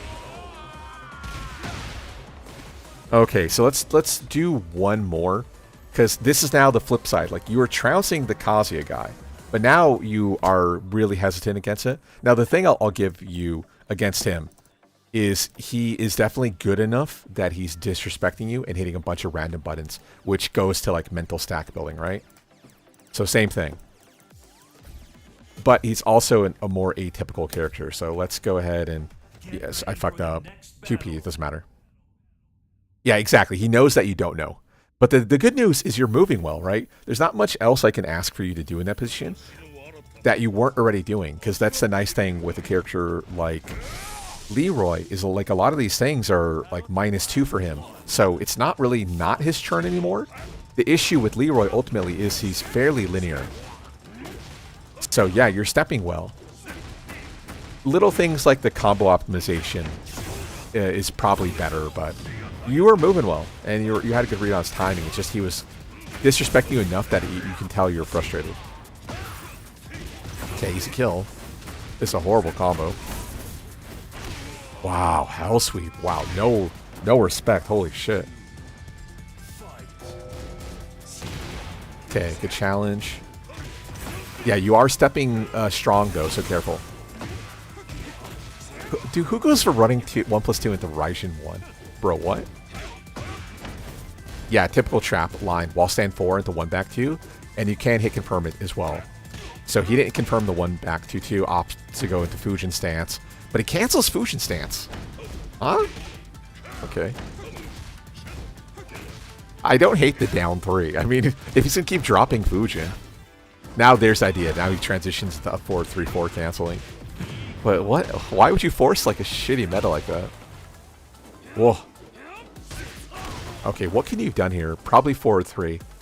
Yeah, that's actually one thing I'm now noticing you're not doing is forward 3s.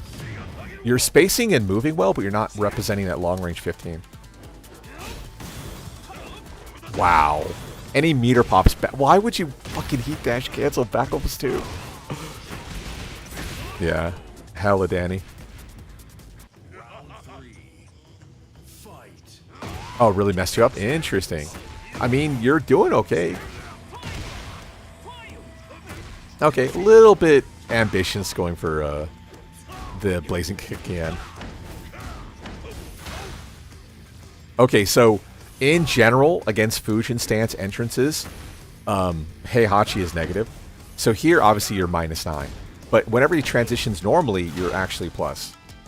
So, like, if he goes for, like, 3-2, which he's doing a lot of, 3-2 drops, you have usually generic down 4 is one of the best ways to challenge it. Also, normally stepping Fujin stance allows you to also evade, usually, up 4 3-4. So a lot of the options out of Fujin can be stepped. Like Fujin 4 to get a Fujin 2. Like, a lot of these things can be stepped. But, yeah, mixing between...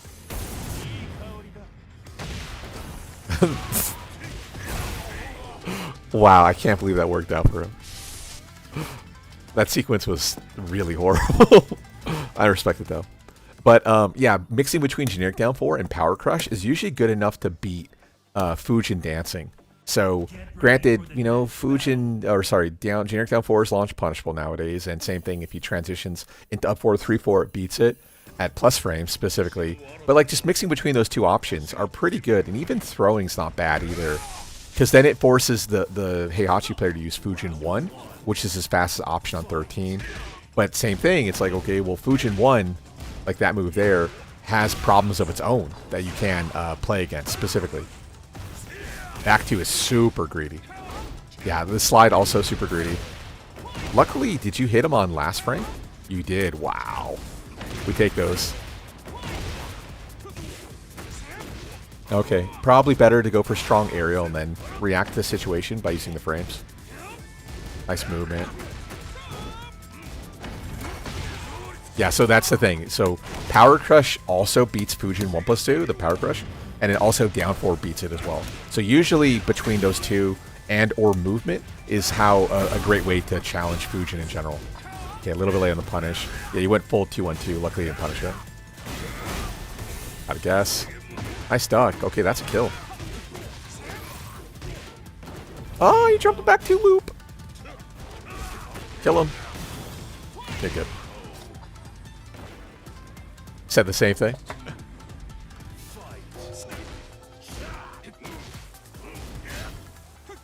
Oh, careful, careful, careful. Yeah, don't. I would say don't challenge up forward 3-4 with down 3. Simply because A, he can go for it again, but B, at +4, a lot of Heihachis will go for down forward 1 anyway. And they're expecting you not to step. So it's a little bit scary of like a gambit or meta that you kind of challenge with. Yeah, they're fine. I guess technically if he's negative, the Fujin 1+2 will win. But if he's positive, you'll win. Yeah, I saw that coming. Yeah, he's playing greedy, but he knows you're closed up, so him going for broken toy is fine. I had personally expected wake up position, like deep step realignment into 5, into heat smash, which would also present the same 50-50 force. Wow. Yeah, so that's the other issue with going with the high challenge against Fujin. So the Fujin 2 actually high crushes. So that's why you got beat by the stand 2 option. Oh, that's what you mean. Okay, sorry. Keep in mind, the high power crush just loses the Fujin 2. That's it, though. But yeah, I was thinking more like a heat burst sort of thing, generic down 4, or yeah, mid power crush.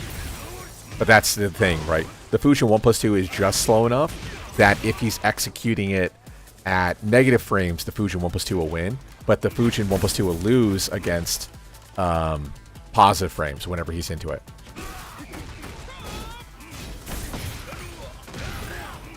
Wow, careful, careful, careful. Yeah, you're dead. Yeah, easy confirm off 4-3, Fujin 1-1. Round 4. Fight. But yeah, you're right. 1+2 is probably more valuable against this guy's playstyle. Against the Leroy, it was not.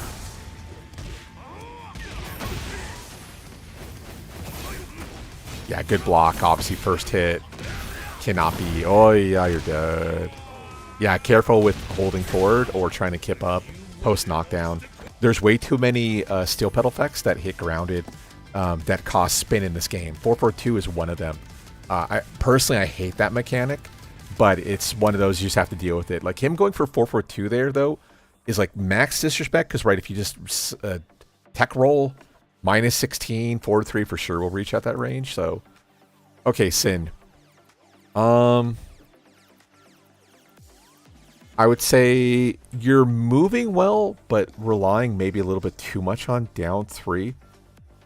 I would. It's so hard to recommend down 4 usage as lead because it's not the best idea because you're negative and you're forced to go all in, which means you're also further negative. But like generic down 4, I think you can perform with down back 4 if I remember correctly. It's okay. I would say option wise, don't feel like you always have to go for blazing kick. Now, blazing kick mid combo is okay, but in a wake up position, it's probably more valuable to go for something easier like up back 3, which is safer on block and less likely to whiff because it's faster. Because like, yeah, the blazing kick into blazing kick, I think is just too dangerous to go for against a lot of characters, so I would stay away from that. Like William said, 1+2 is like super valuable. Against the Heihachi, it's valuable there, but in other ones, not so much. But yeah, the fact you can 1+2 and then go into HMS dropping and force your own meta, like the GM, like wall stand 3 and full crush down 4 canceling, which you did represent in the first game. Stuff like that's really good. Other than that, though, yeah, your movement's fine. I'll go back to saying combo could probably use some work. Not necessarily max damage combo, which obviously you kind of lack there, but some stability options. Now, in the game versus Heihachi, where you drop the double back 2 loop, you probably needed to go back for back 2 instead of a simpler line, but don't be afraid of having simpler combos that have better carry. Because I know for Lee, for instance, there are super easy lines where you heat burst mid combo, then do your tornado spin, and then still have the ability to wall carry. And on this stage, whatever it's called, I can't remember, is a smaller stage, so I imagine you can go from wall to wall consistently. So if anything, I'd probably recommend you go to this stage and find your long carry variation that's not hard for you to hit, sort of thing. So forward 4 is one of those, like, you just have to have muscle memory to sidestep. So the nice thing is Fujin 1+2 is just slow enough with forward 4 Fujin that you can step it. So for the most part, unless they're representing the other Fujin entrances, like sidestep 2, 3-2, stuff like that, yeah, forward 4, you should always just sidestep, flash step to the right, because you're going to beat everything realistically he can go for. So I think even...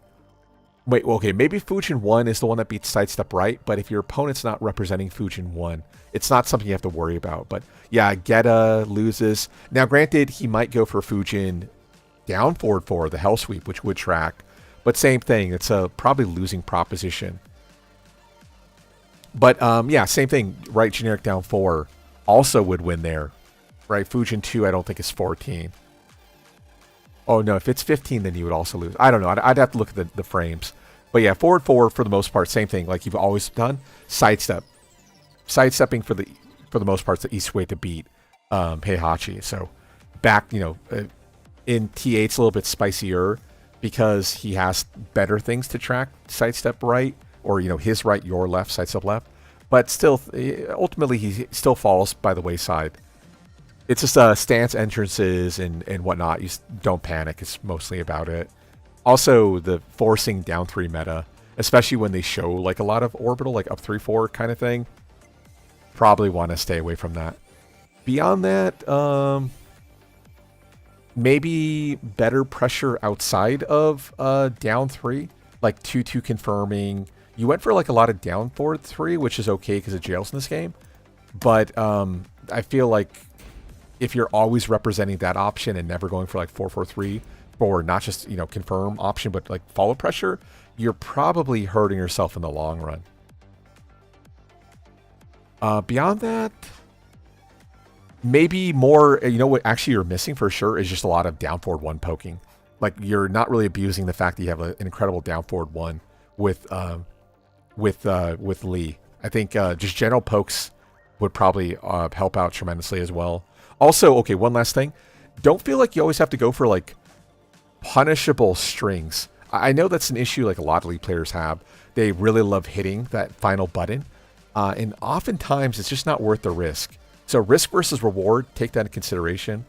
But yeah, don't feel like you always have to finish your string, your 4-3-3 or 2-1-2. Yeah, don't feel like you have to hit that button. 2-1 by itself is good. 4-3 by itself is pretty decent. Stuff like that. Okay, so how we've seen Zafina. Maybe, spoiler alert. Okay, we can't watch that one because we know who wins. Okay, let's put you against Asuka because we haven't seen Asuka today. Get ready for the next and one last thing, back 4. Back 4, dude. You get carried, bro. Just do back 4. Don't feel like you can't just do back 4 because back 4 is so good. It's so good. Just hit that back 4, drop HMS, and then same thing if they like getting in on you, HMS 1+2, HMS 2, stuff like that. Okay, interesting idea. Down back 3, I don't understand what the Asuka's going for. Okay, nice cancel. Oh, nice, good spacing. Spike line, yeah, probably had to go for a 4-3+4. I don't know what would be guaranteed here. God, I hate this shit, dude. Namco, please, just can we, like, take full control of the character? Okay, yeah, you had to heat dash cancel, that was right, but you tried getting him off the wall, and that's why he fell into low slump. Maybe down 4-4-2 or something, I don't know. I like the down back 2-1, though, so fuck it. Okay, I don't know if you keep, what's the plus frames here after sidestep 1+ airborne? 17? Ooh, does down 4-4 hit? I don't know. I'm sorry, what? What? Wait, what are these combos? Okay, bad punish. Yeah, the 2-3 is, yeah, 17.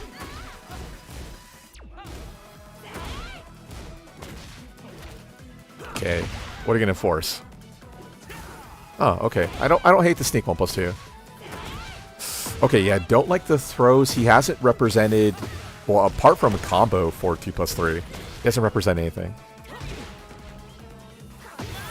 Okay, gotta guess. Ah!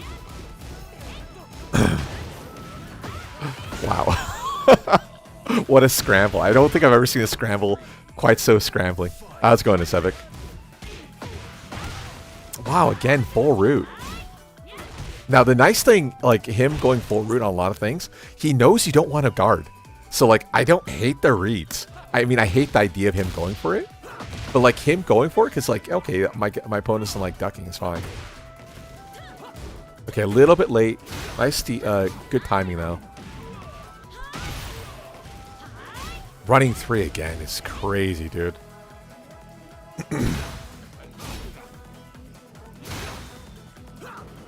Okay, a little bit too far. I like the idea. You're dead, yeah. Why?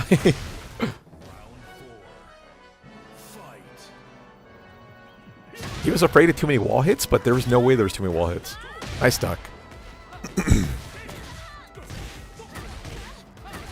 So Kip Up in T8 is super, super strong. I do it all the time, personally. In certain matchups, though, Kip Up is incredibly powerful. So in Devil Jin, Kazuya, any character who has an advancing stance, Kip Up tends to blow them up because what happens, a lot of players will go for their stance because the stance itself provides some sort of Oki.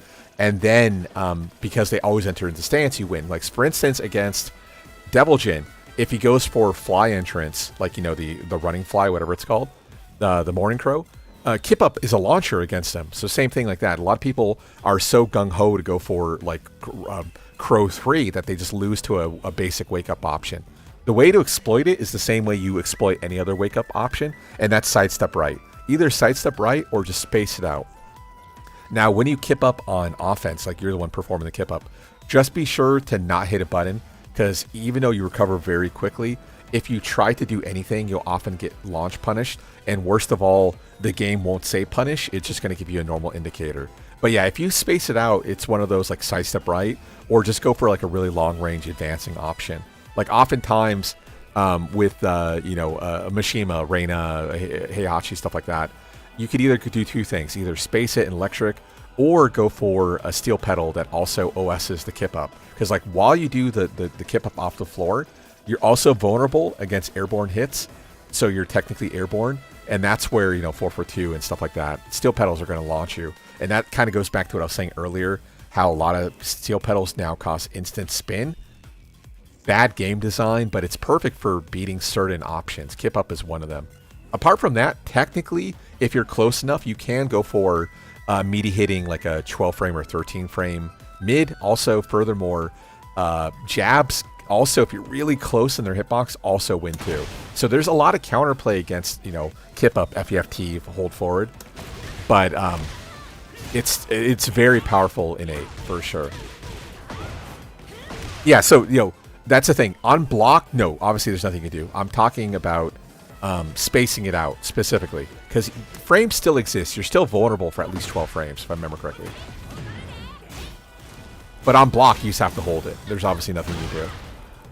I'm talking about on whiff. Ah, yeah, you have to tech roll. That's one of those, you saw the animation, so you just gave up your turn because you thought he had meter. Yeah, it's, yeah, you have to know to tech roll. If anything, just try to tech roll anyway. Because if he goes for forward 3, level 3 charge, or level 2, you can technically sidestep it to left anyway. So it's not really a trap, you know, regardless.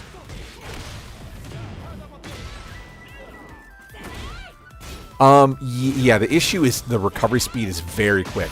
So you have to do it, like, immediately.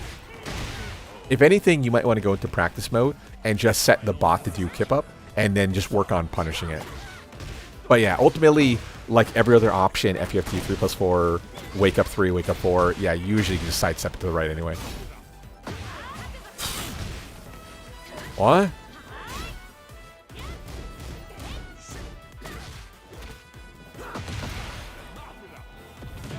Okay, interesting. Ooh.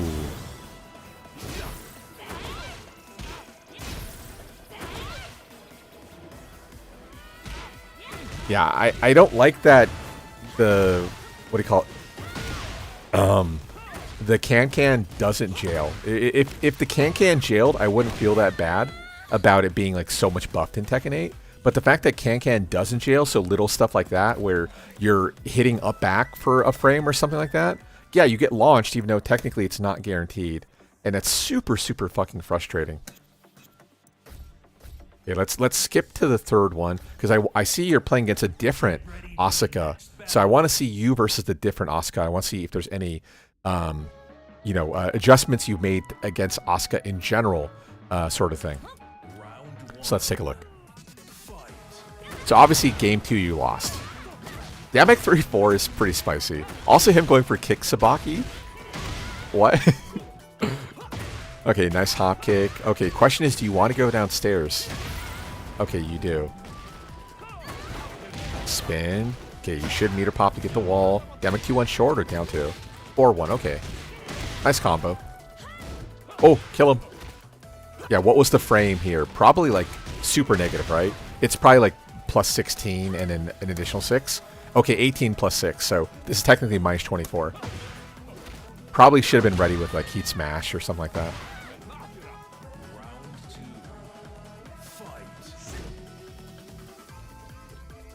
Oh wow, you really slowed the game down. Yeah, I think the frame data is identical on it, like -5, low high, duck the low, and then the jail. The second hit gets jailed, then in wall stand punish.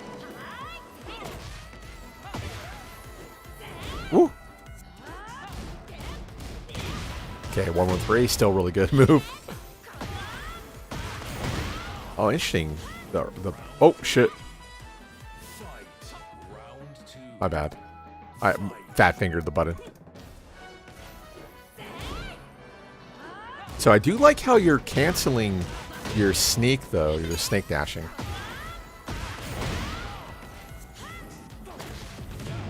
Okay. Ooh, okay, good pickup. Cool combo. I guess it makes sense with the heat dash cancel.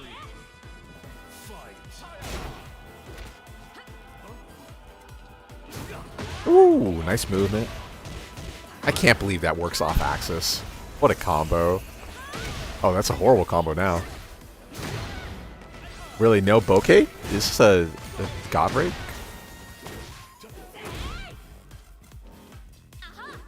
Oh, there's the bokeh. Nice challenge. Yeah, the issue here was for him go so plus 0, right?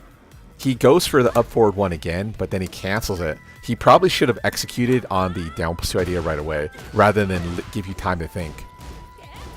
No duck. Okay. Should be a kill. Nice combo. No, not quite. Wow, wall stand 1. Okay, there you go. So that's what I was talking about. So similar idea. He tried keeping up off the wall, and the wall stand 1 on 14 was meaty in that position. Same thing, like deep dash down forward 1 would also beat kip up. Okay, so let's put you against the guy that you unfortunately lose against. So this is cold. Get ready for the next battle. But yeah, again, so yeah, the can-cans are identical. At least for them.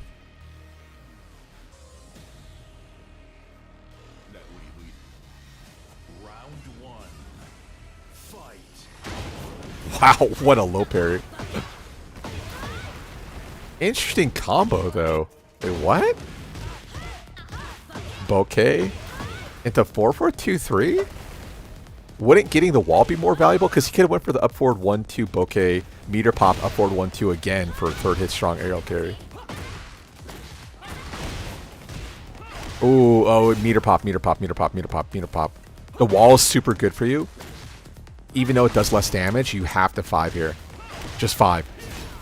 Because the follow-up Oki makes you stronger, because you're playing against a character with Sabaki, right? So you need more valuable pressure tools to effectively challenge her. Now you're put into a negative position. Luckily, Damek 2-1 is going to hit, but still.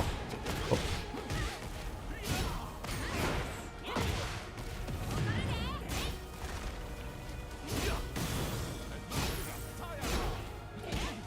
What a duck jab. Oh. Nope. Minus 11 on 1-2-2. Oh, nice hit. Maybe I talk too quickly. Maybe you don't lose this one. Yeah, this person is super hesitant on like trying to apply pressure. Oh!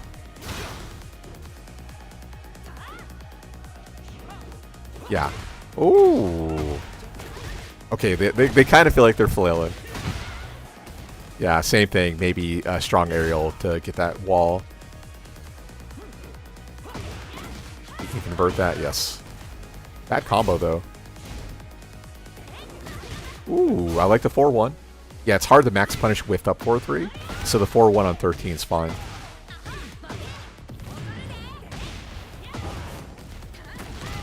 God, Asuka is so good, dude. Ooh, nice challenge, and got the counter hit confirmed.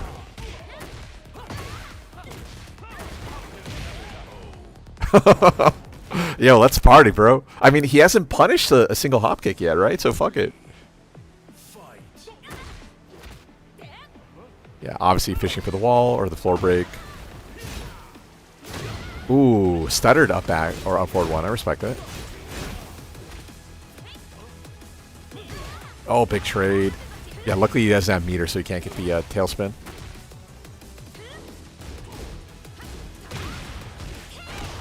Oh, I like that. Yamak 1-4 fish. Off to confirm. Okay, so he has good, like, understanding of where the wall is and your correct positioning. It's just his follow-up pressure is not super good otherwise. But he knows how to lock you down effectively. So obviously this person is probably... Yeah, Daka... I'm not a really fan of like a lot of wall stand 1-4 fishing. I think the idea is he thinks he's blocking incoming down 3, but the issue is the 4-2-4 is not down 3. So down 3 is 14, but 4-2-4 isn't. You just have to low parry it. The tricky part, of course, is that 4-2-4 can be stuttered, right? You can delay it a lot. But the nice thing is if you're only ever fishing with low parry, you can't be counter hit, so it's not really a bad thing. Okay, nice keep out. Okay. Yeah, the sneak 3 is smart because at least you have further wall to run.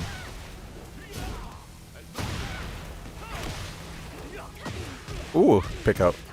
Nice. Wall's bad for him, though. I like the reset fish.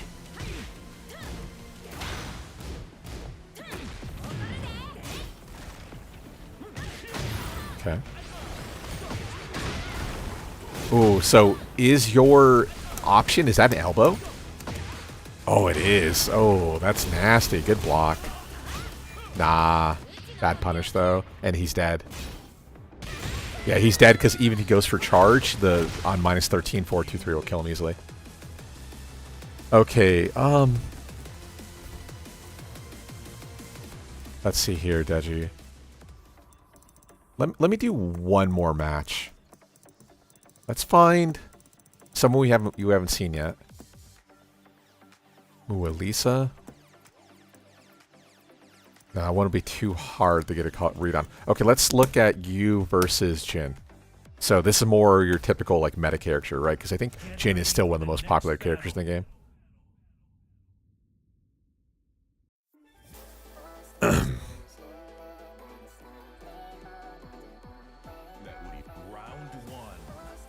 And what's funny is I think I'm gonna give you the same advice I gave you last time. I'm like thinking about it right now. I'm pretty sure I'm giving you like the identical advice.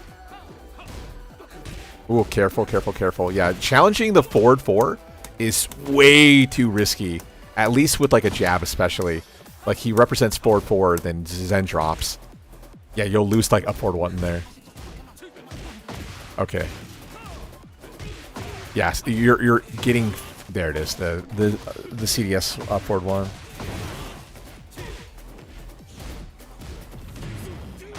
Ooh, you didn't step that. Interesting. Hitbox smashing probably.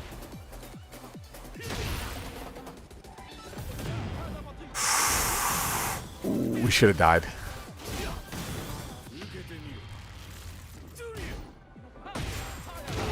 Oh, you're the pop-off combo? Okay. I respect it. There you go. First forward 4. That's what I was thinking. We haven't seen a single forward 4 yet. Yeah, and if you're not representing down 4-3 now, down 4-3 is not safe, right? Okay, what do you go for Oki? Okay. Yeah, I like the 3-1 drop. That was smart. Yeah, he knows you're hitting buttons, so he's going to keep going into this like backdash stance to call you out for it. Okay. Remember when running 3 into Zen was plus fucking 12 with Jin? Wow, that was good times. That's only plus 6, thanks God. Okay, I like the call out. Side step 2, okay, first piece of Oki we've seen there. Anti-air pickup, easy conversion, back 3 into up forward 1. Yeah, not a fan of the sat line though. Okay, pickup. Yeah, I don't know if you can convert better than that, but that might be one of those maybe you just heat burst immediately and then confirm it and then do your pickup combo. Like Damic 3-4 maybe, or Damic 4 immediately. No, I haven't watched it yet, but it did get spoiled for me. Who wins? Unfortunately. From the one place I didn't expect, and that was from Cappuccino. Okay. Similar thing to what we were talking about earlier. A lot of your Oki line depends on this sneak dashing. So maybe better to represent something period than just do raw sneak. Wow, nice movement.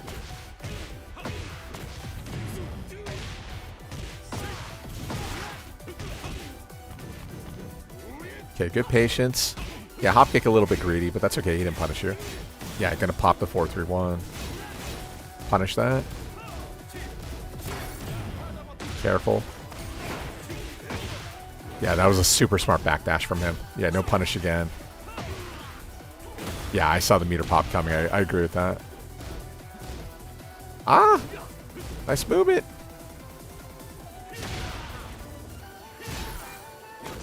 Oh, there we go. First forward 3. Completes. That's going to win. Yeah. Sneak 4 used to track sidestep, so I figured that would beat sidesway. Okay, we got a match.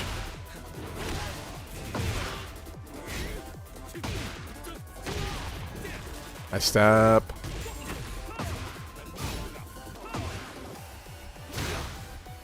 Okay, nice pressure change up. There you go. Now you're mixing up more options. Harder to defend against. Careful of the wall. Yeah, there's the wall stand 3 drop. Oi! Wow, that tracked. A little bit late. Yeah, that was a real punish, but a little bit late. Okay, so Deji. I mean, you use Shaheen 4-3 the same way you use Asuka's, basically. Like, long-range approach tool with confirm that's built into it. Like, 4-3, 4-4 are definitely missing from your kit. So, like I said, I think last time we did a match review for you, Deji, I suggest the same thing. Down 3. Or, sorry, forward 3, forward 4. I think even I might have suggested more down 3. That's like something completely missing from your meta. You're instead using, like, the more Season 2... stuff, which is fine. Like, again, I'll say the downside, down 3, -14, right? So against characters like Jin, super risky to go for down 3. But, like, you still need to represent it sometimes. Like, that a long-range approach tool option, especially when you have a good read on their sidesway timing, going for, like, sneak 4 post down 3, for instance, stuff like that, would be, like, really, really killer part of your kit. But missing forward 3, missing forward 4 are, like, really big detriments, especially, again, because you're not using down forward 3, especially because, same thing, it's punishable now. It's not safe on block. Apart from that, I would say with how much wall stand 3 requires, like, a clean on axis, you have to be ready to do more heat burst options, heat burst combos, and then do a spin rather than go for your typical, like, wall stand 3. Speaking of which, like, we didn't see any of the wall stand 3 carry, which is okay when you're using sneak 3 to position change on your tornado spin, which is fine. I would have to see, like, your open field combo, though, if you have that prowess to hit that. Back to timing was okay, a little bit greedy a few times, but it's fine. Punishment was on pace for the most part. Not missing any of that. You had the down for 1 mixing into it too. Maybe a few more back ones. Don't forget back ones really strong as well, especially for long range advancing pressure. Back 4 was fine in that one matchup because he couldn't launch it anyway. Down 4 also solo. Yeah, lack of lows. You started using sidestep 2 in that one game, but the other 5 games that we had watched of you, you hadn't done a single like sidestep 2. And even though you would open with like down 1 low option, you would never use down 1 ever again. Oh, same thing. So you kept trying to force sidestep 1+2 quite often. And what had happened is your opponent was just hitting buttons, right? And he was catching you in that bad spot where it's like, okay, well, if I know my opponent wants to keep forcing sidestep 1+2, I'm just going to keep hitting this button until he like starts respecting it, right? Same thing. Don't feel like you always have to go for sidestep 1+2 or sidestep 2. Like sidestep jab, sidestep down forward 2, sidestep hop kick, little things like that. Don't be afraid of that. That you can represent that. Okay. But yeah, 4-3, 4-4, more basic. What do you call it? Shaheen play sort of things. Maybe an occasional turn steal down back 4. Maybe an occasional down forward 3. You know, use more of the kit because kind of similar to what we were talking about earlier. You're really dead set on using like a top 5 move that you aren't really representing the other scarier part of Shaheen's kit that you have to worry about. Even slide, like I don't think we saw like a single slide, right? Shaheen versus Drag? Sure. Yeah, sorry, I was just kind of scrolling. I wasn't thinking. Let's do middle here, and let's put you 2P. Get ready for the next battle. Apart from that, like your reading on the timing was really good. So like you have the natural instincts to do super well. It's just maybe expand your, again, your repertoire, your vocabulary of things to do. Okay. Yeah, I like the movement. Careful, Blizzard Hammer +6. Same thing at +6. You can't actually sidestep jabs. A lot of current Dragunov meta revolves around 1-2. 1-2-1 hit confirming, so same thing. The sidestep is smart in general, but at -6, you can get caught. A big trade. Okay, I like the compact playing. Full string -14. You can also sidestep it to the right. Oh, bad confirm. I would meter pop here. In general, if you ever knock your opponent down, and then like steel pedal especially, and they're basically right at the 44 line. So basically, the rage pop is at 44 health. So if they're right outside of 44, is essentially 50. Most heat smashes do 50. So anytime you cause a hard knockdown, just 5, and then take the plus frames, or sorry, neutral reset. And then next touch for you is mathematically a kill, right? So don't be afraid of just doing stuff like that either. In most situations, it's the right thing to do. Yeah, nice movement. Yeah, down for 1 a little bit greedy at -2. But it's okay. Ah, careful. Yeah, you would beat 1-2-1 there at +6, but still scary. Okay, so yeah, right away we can see like a lot more options. Deji, for instance, that toilet's here representing. So I like the kit so far. Yeah, big back 3 is +11 on hit, so you can't do anything here. Running 2 is effectively meaty. Oh, sorry, there. So the same thing. Now +11, and running 2 at its quickest is 18. That wasn't Blue Spark, so it's probably like a 20 framer, but still, at +11 you'll have frames. So knowing that, now we can start representing sidestep, the challenge running 2. Okay, nice.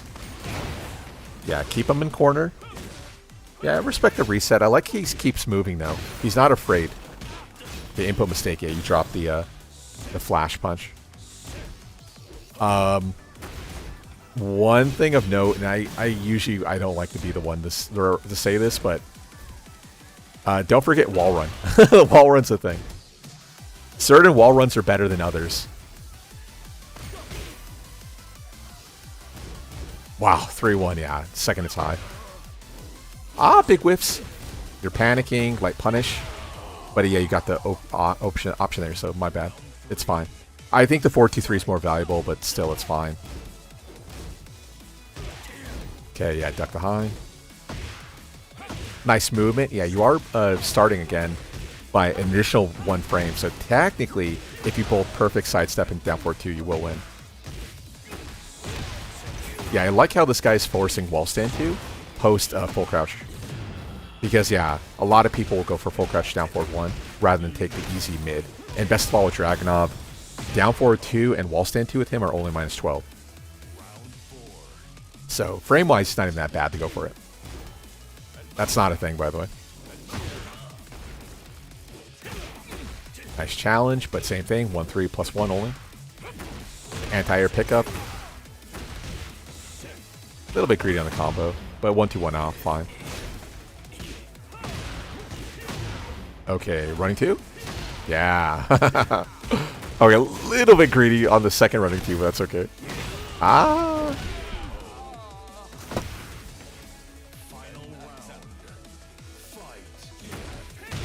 Okay, no confirm. How plus are you now with 14? Okay. So back 4-2, down back 2-1. Probably down back 2-1 is probably the one people would go for. Ooh, I like the slide. Nice step. Yeah, not the best punish, but that's okay. Uh-oh. Wall's great. It's not a good combo.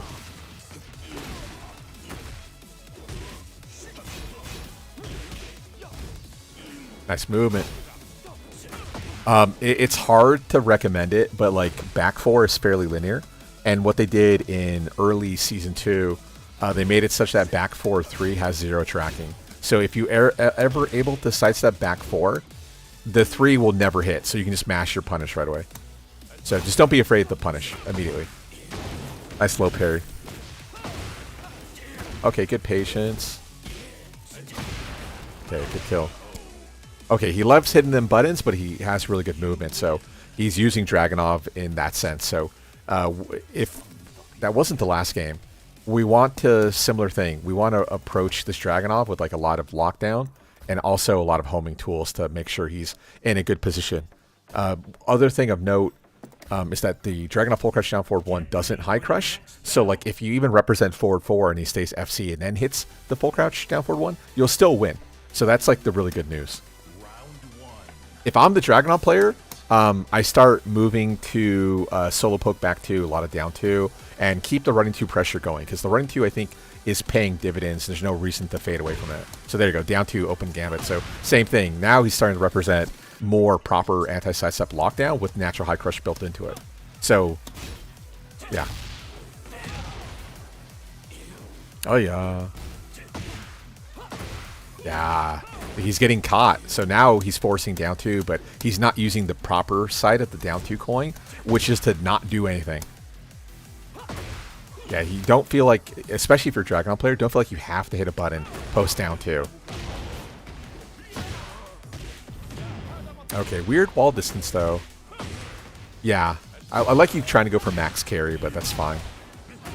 Ooh, bad combo. Ooh.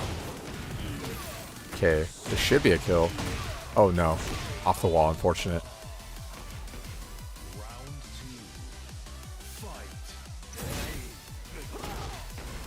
Ah, what?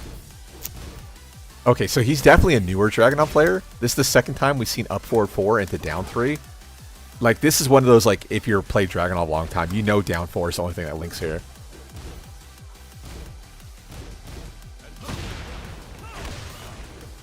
Okay, same thing, careful with sneak transitioning and enforcing 50-50 from that.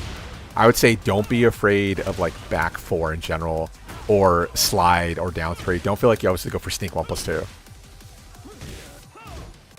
Ah, fuck. My bad. So let's rewind, my bad.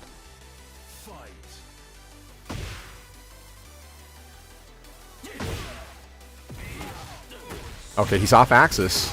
I guess it doesn't matter though. I didn't think 3-1 line would hit.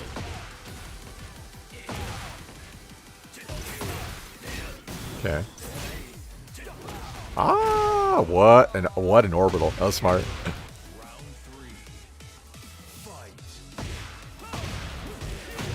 Okay, now he's starting to transition away to like wall stand 2 instead. I like it.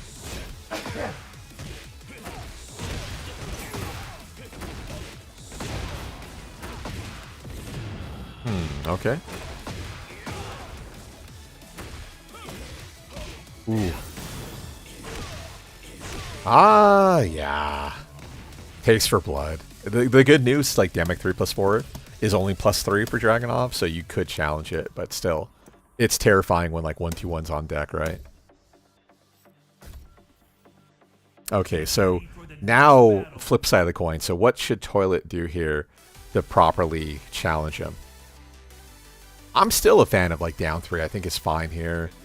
Maybe the occasional turn steal, like a duck shabs, down like 4, stuff like that. You definitely need to start better punishing for sure.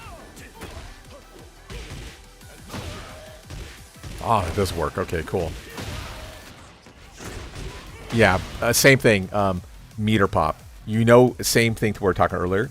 He is close enough to death that you want to have the possibility to represent Heat Smash as a kill.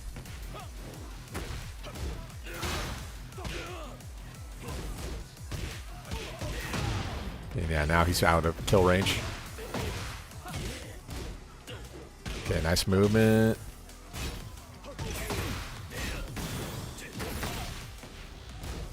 Ah! I would say in general, don't feel like wall stand 1 is like the button you have to go for. Because, right, a lot of the low options down to the full crouch down 4-3 are -13. So you need the muscle memory for either wall stand 4 or wall stand 3-3. Yeah, you need it, because otherwise what's going to happen is same thing like I talked about earlier. He's going to keep doing down 2. He's going to keep doing full crouch down forward 1. You're not doing enough to dissuade him from hitting one of the best moves he can go for, right? So you have to represent the Punisher. Don't feel bad, though. I'm in the same way as you. I go for just bad punishes sometimes just because I have muscle memory for other characters. I'll do something incredibly stupid. It's like, yeah, that's the right punish if I'm playing this character, but I'm not playing this character. So I need to break out of that habit. Ah! Called your bluff. If anything, actually, yeah, 4-3 into CD2, or even maybe a back 2 wall stand 4 route into force 50-50 is more valuable. But yeah, the 4-3 into CD2 Scud is fine. Nice duck. Yeah, I was going to mention earlier the 1-2-3, but I don't think it's worth mentioning. Okay, good lockdown. Is that a kill? No. Gotta guess. Nice. Okay, I like the pressure. Don't give him time to think. A couple of overextensions from him, and you punish him accordingly.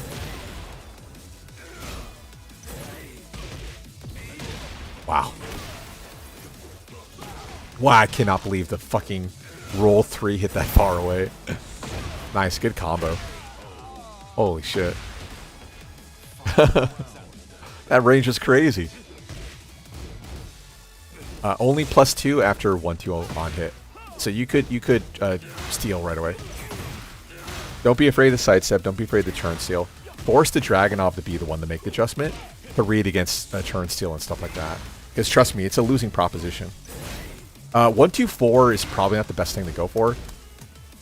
Oh, okay, against Dragunov it's fine. My bad. It's fine.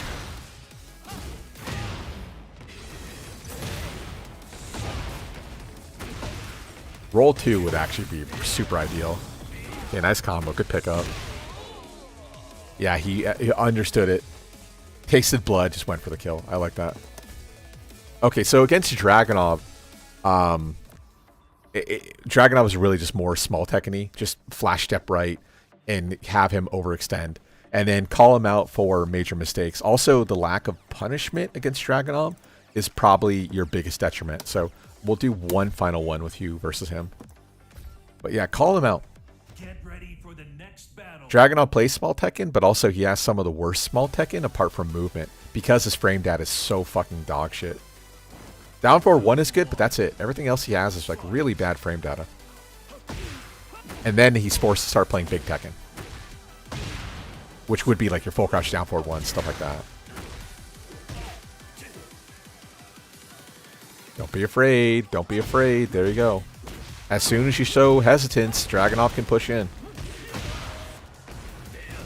Good patience. Good combo.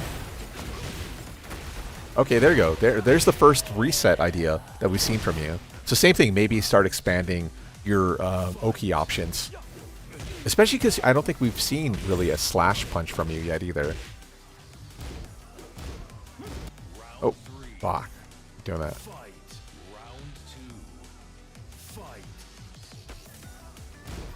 Ah.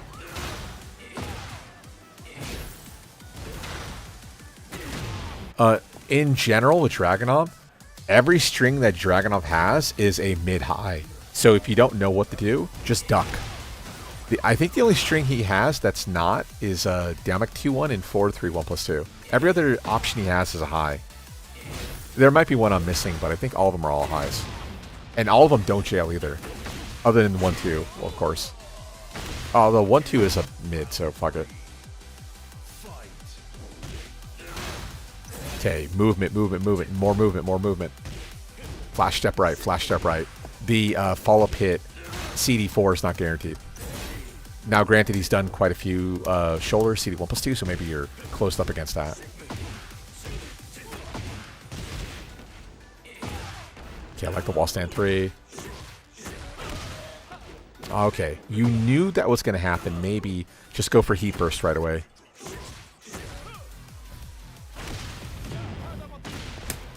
Yeah, I don't know. Ah, now you're all the way around. Okay, good movement. Ah, yeah. Classic. That's a kill. Yeah, I 100% agree. The 2-1 and CD 1+2, heat dash cancel. Good combo.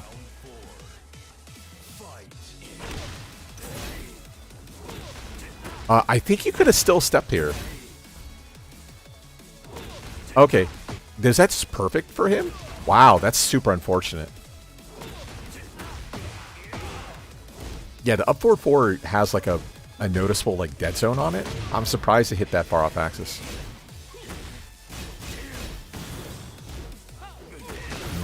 Good movement. And that's a kill. Easy. You can go for back 2, 1+2 as well. Okay, let's see. So you have more of the kit unlocked. The down 3 is there. I would say the one thing you're probably missing, Toilet, is the disrespect part that Deji had is probably the bigger thing that you're missing. So the disrespect hop kicks, the disrespect challenges. I feel like both of you guys are both afraid of like power crust usage as well, and or heat burst like in offense minded. So don't always feel like you have to use heat burst defensively, but like the turn steal back as well is pretty huge, especially when you can also represent the 1-2-2 confirm. Doesn't hurt either. Punishment wise, you're probably a little bit lesser than Deji, who felt really consistent with like 2-3 punishment. But yeah, your playstyles are like very, very different, which is really good. But if you were to take both of you guys and combine them, the two of you guys would be like super, super good. Like you would have all the whole kit on your side as well. Yeah, no problem, Deji. But Toilet, yeah, I would say don't be afraid of. Damn. I don't know. Was that a Dragunov thing? Were you just afraid of Dragunov? Okay, we'll do one more. Although I don't want to put you against Zafina because that might not be fair. Do you have like a... No, Devil Chin's not a good character.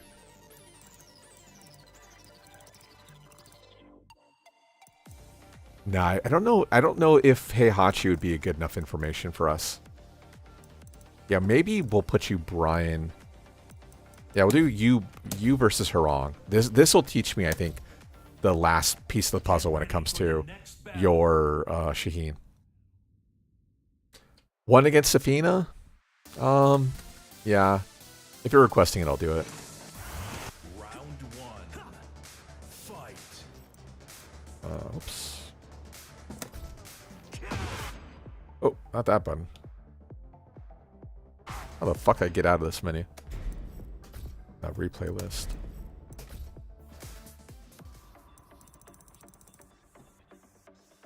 And then I'll just pick one randomly.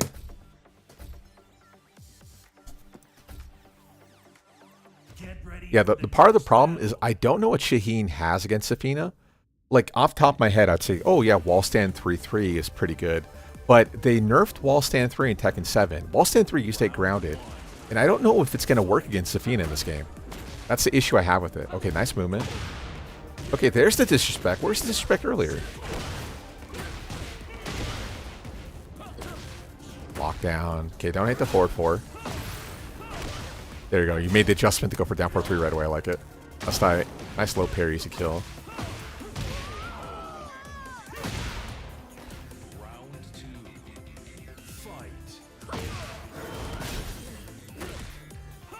Okay, so you are representing down 3.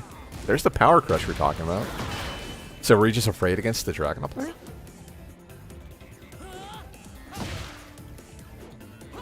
Yeah, I'm going to say it's probably better to challenge the 1+2 rather than wait for 1+2-4 to come out.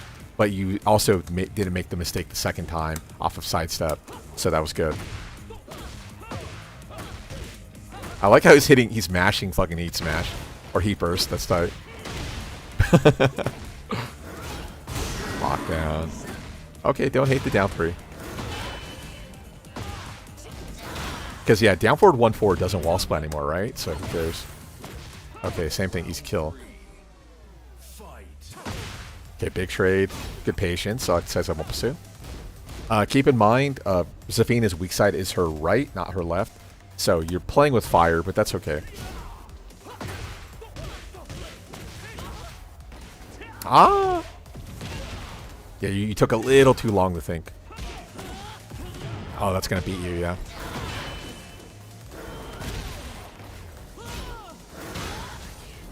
Oh, I don't like the down 4-4 there.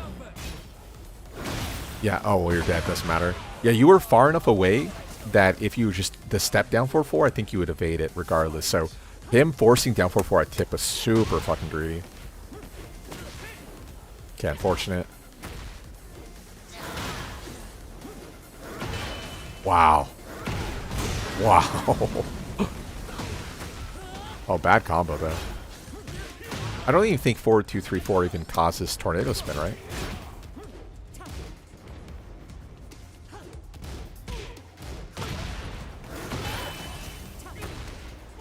Oh, nice pressure from this guy. Smart. Okay, good slide. Got the reset, but kind of hard to confirm. Yeah, good punish. Fast poking characters could default the defense. Yeah, that's fair. For the most part, though, like I was saying, Dragunov, you shouldn't be too afraid of it because his frame data is also not very good. Apart from a couple of key moves of Dragunov, you shouldn't be worried. And again, the key moves are running 2 at +4, Blizzard Hammer at +6. That's about it. And then 4-1 at +8. Okay, what did he go for? Okay, I like the 4-2-4-4. Yeah, you baited out the power crush. The only thing of note against Zafina is that she has the back 1+3, back 2+4 reversal, and you cannot counter hit that. So technically, if she mashes that, you should be fine.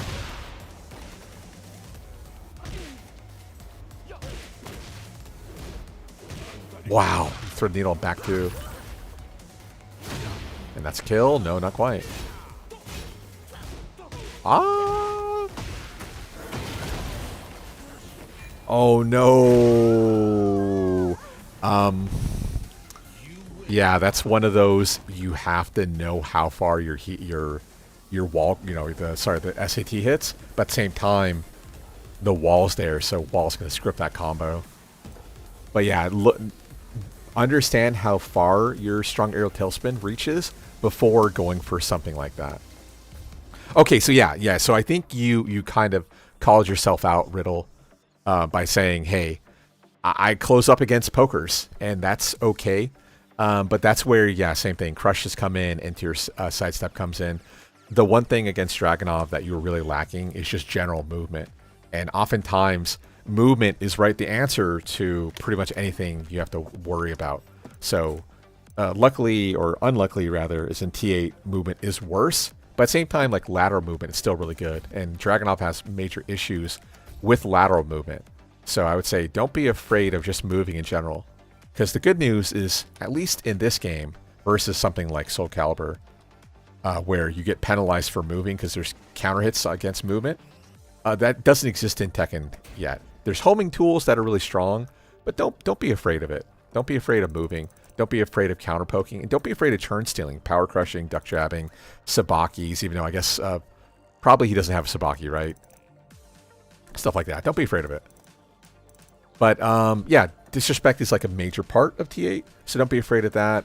Same thing with you and Deji. You need more slides. Your slide timing was kind of clutch a few times, but don't be afraid of forcing it, especially if you're representing, this is I guess more of a thing for Deji, when you're representing like wall stand 1, counter confirming and stuff like that. Don't be afraid of that. Combos, just be careful. Wall positioning, don't be afraid to do early heat bursting to make sure your combos are consistent, so on and so forth. Okay, let's put you against King, because this is a more dynamic matchup. Get ready for the next battle. Okay, so do you think I'm playing Shaheen well? No, I think you have enough of the toolkit unlocked for you that you're in a good spot. It's more of executing with speed and making sure that you're playing your game. Like ultimately, like sidestepping, hop kicking, stuff like that is a big part of the game. So don't be afraid of just doing that.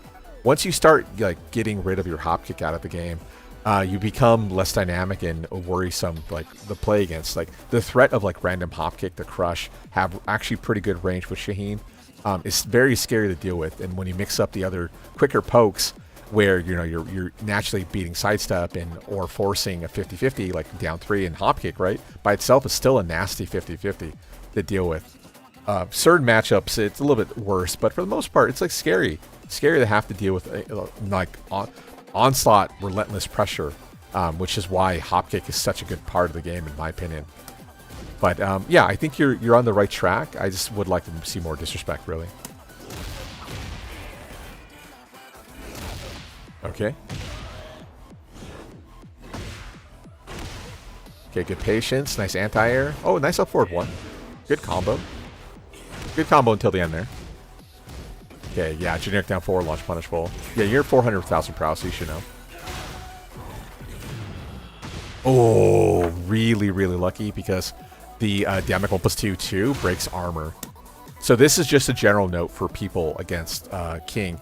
Sidestep left, sidestep right. So what happens if you can, two things. If ever someone's representing the damage 1+2 meta, one of two things you can go for. You can either go for a quick poke into a throw, quick poke into a low, or quick poke into sidestep left. Because ultimately the damage 1+2 doesn't track to his right. So that's the way you naturally beat it. So you have 3 options to beat the muscle buster or muscle armor. One of those 3, all of them work. Just be sure you have command of one of those 3. And not worry about, putting yourself into a bad spot. But as long as you have one of those 3, you'll be fine. But yeah, this is a more dynamic matchup because he can armor through running 2. So you don't want to be predictable with your running timing. Also, furthermore, because he's doing the armor, he can't be counter hit. So like, for instance, Dragunov down 2 you think would be a good option? No, down 2 is not good in this matchup. To beat armor, I should say. Oh, unfortunate. Okay, yeah, a little bit late. Yeah, the down forward 1-4 is confirmable, but it's very hard to do.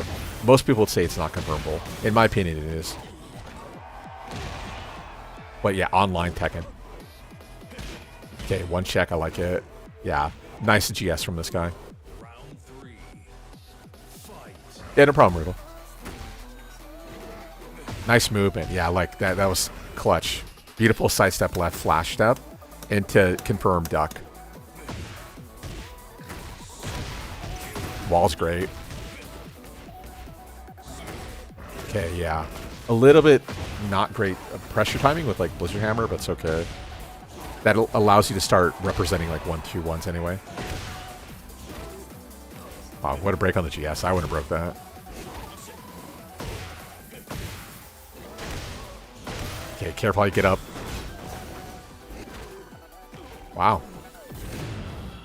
Whew. Okay, good challenge. Nice movement. Wall is spicy. I like the down 3 route. And that's a kill. Yeah, obviously the crouch throw is better, but down forward 1's also guaranteed there. For non-Dragunov players or light Dragunov players, just keep in mind that a lot of his options, like up forward 1, is only plus 12, so down forward 1 is not actually a thing. Okay, good duck. If the wall was closer, this would be a kill, but it's not a kill.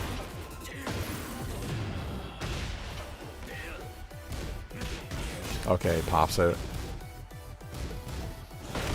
Wow, hard duck. That's spicy. Ooh. I like it's like, oh, break it with a 1. It's like, how? Yeah, let me break the invisible throw. Fuck you. Where it's a pure guess between fucking Shining and GS anyway. Keep in mind, like, the game will help. It's like, it's here to help you out, right? At the same time, some of the things it tells you, it's like, okay, sure. If I'm a robot. Okay, let's put you against Azucena. Obviously, I don't know who your main is. If you're like almost 400,000 prowess, you probably have 2 gods. Is it possible to pressure king despite armor? Yeah, it's completely dependent on your lows. Like, if you have a strong low game, yeah, you can represent low to beat it. Because honestly, if you're worried about hop kick, you're like not thinking the game correctly, right? Again, you don't not hit a button because your opponent can do something random to kill you. That's not how it works. And as soon as you get stuck in this mental idea that you were going to die for doing something, you start fucking up. And this is not even like a Tekken 8 thing. This is like in general, fighting games in general, right? But if you have a strong low, yeah, you can challenge armor just fine without, doing the 1-3, poking throw, poking low, or poking sidestep, right? It's the problem is Dragunov doesn't have that low. You can't represent Demic 3+4 because Demic 3+4 doesn't have the range to properly challenge it. Down 2, same thing. It requires counter hit for any value out of it. So that leaves what? Sleigh Ride? They cancel, they block it, they launch you, you're dead anyway. So other characters, sure. Dragunov, no, not so much. Okay, probably better to take your turn right away. Azucena doesn't. She technically has a punch Sabaki, but you can force it without a parry or reversal, stuff like that. You can effectively take the +7. Okay, weird wall distance though. They definitely want down 2-3 structure. Ah, stuck in stance. One of those probably go for heat burst right away. Yeah, so during Librador entrance, she's stuck in stance. She can't actually cancel it. So that's one of the nice things with heat burst. I-16. Yeah, the I-16, right? Every character has that, so you can actually challenge it with little risk. So at the bare minimum, just hit 5 if you don't know what to do. There's a few situations you can't, but for the most part, yeah, you can just heat burst challenge it. Which is probably one of the reasons why Azucena is not super good. Wow, what a reversal. What's funny is that reversal also beats Leave 1+2 because she's not airborne. Okay, representing Hell Sweep. Yeah, he's going to do it again, of course. Luckily, he doesn't wall splat, though. Okay. I like the backdash before initiating down forward, too. I like it. Okay, nice flash step. Yeah, that's the way you beat that. So, obviously, has played against a lot of Azucena. Dragunov problems. Dragunov rage.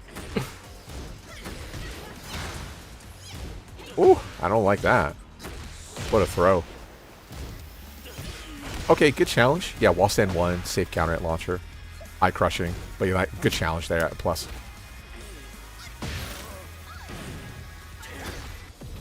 Ah, what are you doing? Not you, what was the Azucena player doing? Yeah, same thing. Probably take the running 2 post heat engager. Because she can't deal with it anyway. Oh, nice talk, but you weren't ready. Oh, wow. Okay. Wall's great. Yeah, I don't hate the sleigh ride. Okay, easy kill. Probably take down 2. Post 4, 2-4.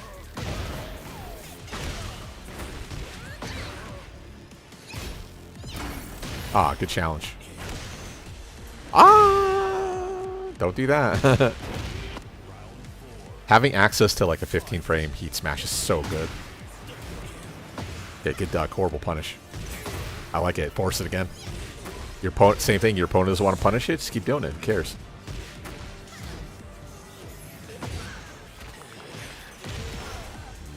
Ah, you were ready to.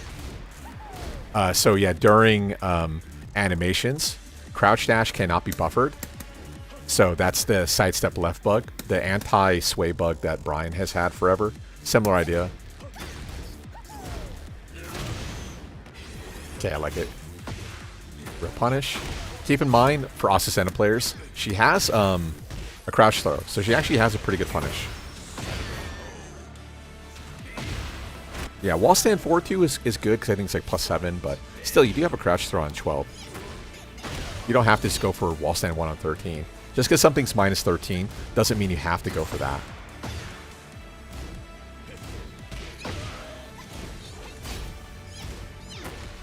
Okay, nice stepping. Yeah, flash step against back turn entrance allows you to beat like quite a few options. Okay, I like holding the gas there, or taking out the gas.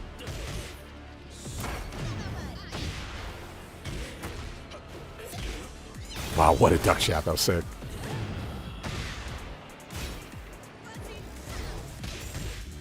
Yeah, back forward 3 would have been a sick punish. Unfortunately, it doesn't launch anymore. Oh, you're dead. What an orbital, dude.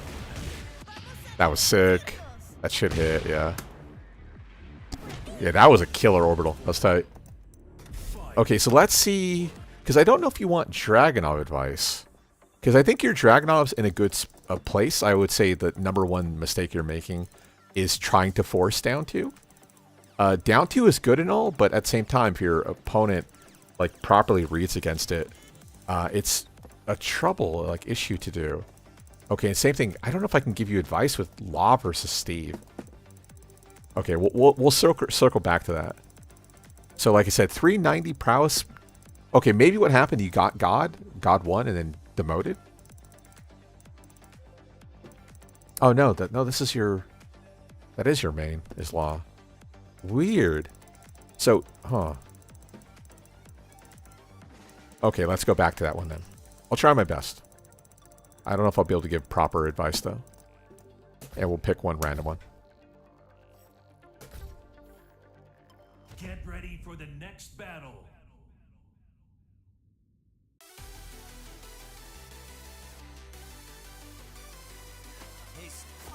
Round 1. Fight. Okay, solo poke, good defense. Yeah, I do agree. I think the knockdown is more valuable than going for the 1-2-2 or the 1-1-2. Sorry. Nice punish from him. Yeah, I also love how the game's like, yeah, just duck the wall stand 1-1, even though he's already represented the wild man right away. Nice whip punish though. Yeah, no break. Yeah, there's no mix-up really on the tab drop throw, so you should just have muscle memory for that. The issue with the 1+2 break, I think it's a 7-framer. It's one of those like you just have to hit the button right away. Obviously here, you had hit 2, so maybe you had thought wall stand 2. Okay, same thing. He should have popped meter. Like representing down 1 post Aoki is like nowhere near as good as going for heat burst into Masaji and then force 50-50 with like cinch, right? Cinch line or Sonic Fang meter pop for +5 right away. Oh, nice whip punish, nice. Yeah, you got a little bit greedy with like the back 2, but that's okay.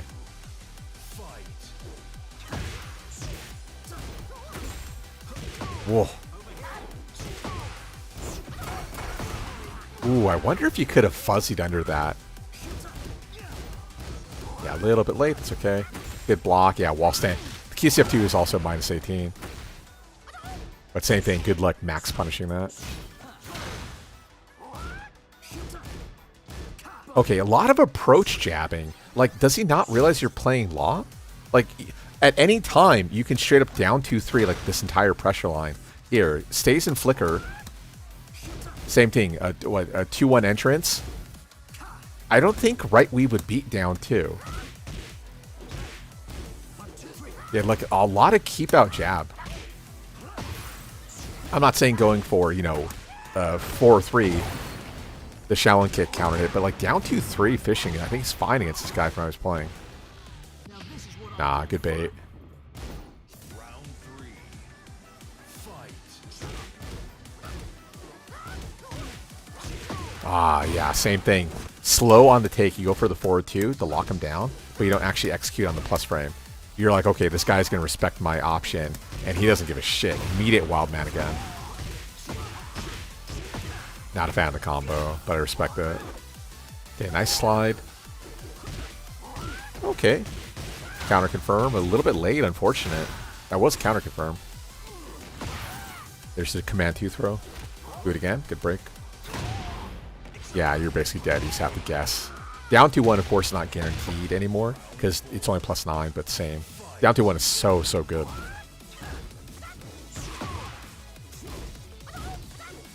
Okay. I like it. He's holding FC, but yeah, see? Your timing change on that is enough to get him to close up. So he's shimming the input, so I think he's trying to maybe buffer full crouch down forward 2, but then the threat of it being -14 is on the table, so he doesn't want to necessarily go for it. Yeah, probably had a meter pop right away. 5. Same thing. Lockdown corner. Thread in the G clef launch. Wow.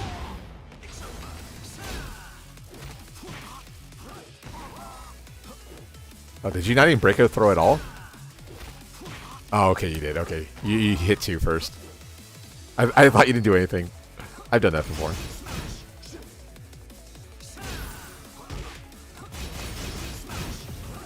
Nice stab. Ah! Stab? Yeah. I hate down 4-1. Steve down 4-1 is so fucking good, dude. The move is way better than people give it credit for. Thank God they had nerfed it going into T8, but same thing. It's like, God, the move is so fucking good. Big hitbox, consistent low hitbox hitting option, mix up, and the mix up is safe on block. It's like, fuck, dude. Down 4-1-2 by itself is technically punishable, but same thing. It's really hard to hit the 15 in there because you have to be instant. Okay. I like the side step pressure. Wow. What a whiff punish. Up 4 is crazy, dude. Nice movement. Okay. You're a little bit late on the approaching. You're afraid of the punishment, but same thing. Like, you're moving really well and you're recognizing his timing. So I would like to see you just execute on the time. Same thing. If you're constantly playing scared, you're never going to win.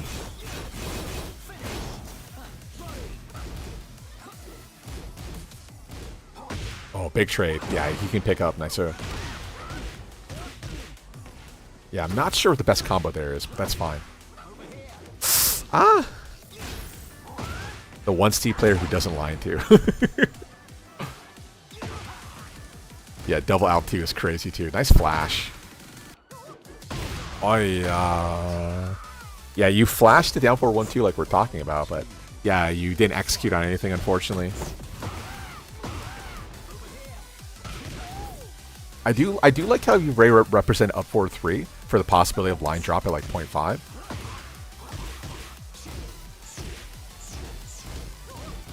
Ah, yeah.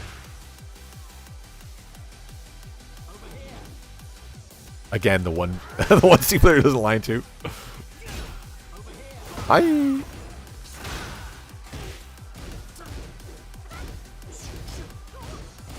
Yeah, commits. Yeah, 14, force 350. Yeah, down 2-1 again. Classic. Unfortunate. Okay, there we go. Starting to mix it up. Yeah, again, like I talked about earlier, I love the sidestep options, especially when you have the natural mix-up between the mid and the low. And then furthermore, the confirm option. Now, granted, your open field, so like DSS forward 1 has little value, but still, like, you still need to represent that option. 1+2? Okay, down by 3. I was thinking like sidestep and 1+2, you know, for the safety off the heat mode. Wow, what a punish. Ouch. How unfortunate. Oh my god. Yeah, here we go, Steve. Nice. Yeah, now he's forcing that cinch. Dropped the 4x4, unfortunate. Damn, okay, a little greedy, but that's fine. Out of meter. Yeah, I think here, the 3-4, probably, with that wall splat. God, I hate this shit, dude. I think it would wall splat, right? So the 3-4 is probably more valuable anyway. Same thing, knockdown's more valuable than plus frames, right? You know, top right corner. Okay, question is, what does Steve do here to follow up? He probably needs to force some sort of like down back 3 or down 1 idea into like right weave, try to turn seal out. Like double alb just ain't it, but it ain't worked. And flinching 1+2. Yeah, that's one of those like you have to not heat burst because the possibility of left weave, right weave, or in that case, double alb away. It's like, oh fuck. Let's go a little bit more forward. Yeah, that's definitely a good lesson for people though. Is like don't feel like you have to do the meter pop right away. It's only really valuable when again you have that like knockdown, push away, neutral reset where there's no possibility of instantly dying.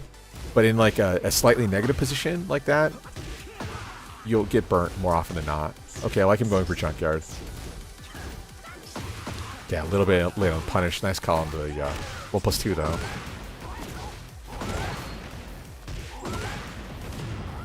Up 4-2? Oh wow, down for 1-2 is so good. Okay. I don't hate the running 3. I don't hate it. It's a little bit riskier against a character like Steve, but I don't hate it. Even though you died for it, I don't hate it.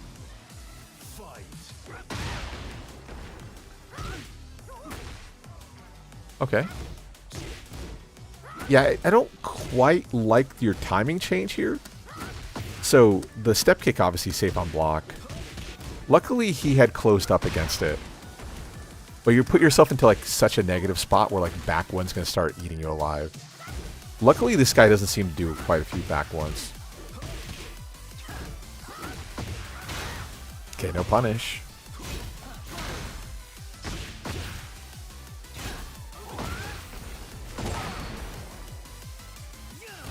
Yeah, similar thing. Neutral reset. Barely, you know, below 50 health. Yeah, just meter pop. Especially when you have your I-14. Now, granted, Steve doesn't have like a lot of -14s. Or like pretty much any.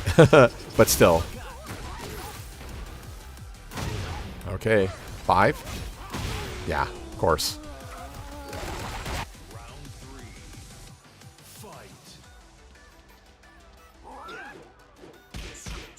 Okay. Yeah, careful with the one jab. I mean, the checking jab is fine, but like this guy keeps entering the duck, and like he's gonna call you out for it. Like we had seen earlier, the Wild Man kind of meta force. Now he's like starting to force like a duck line, like a more classical wall stand 2, like a T5 kind of meta. But still, these one jabs are really risky in the grand scheme of things, and that's something he definitely call you out for. Wow.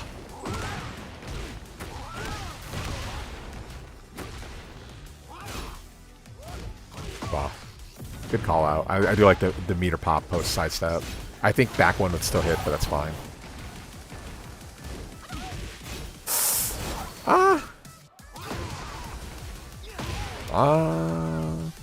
Now the question is, was that 4-4-3 a 4-4-3, or did you try to go for running 3 again?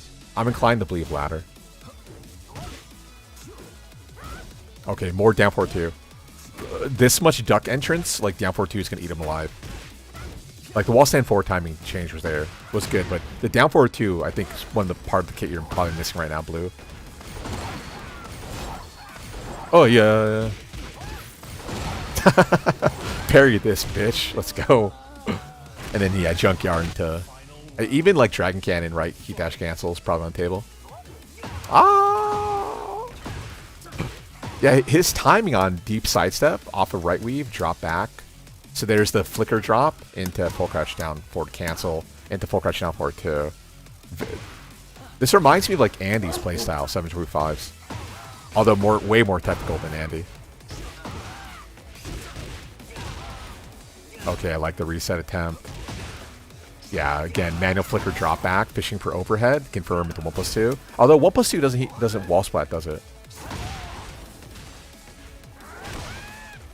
Okay, big combo, big combo. Oh, no.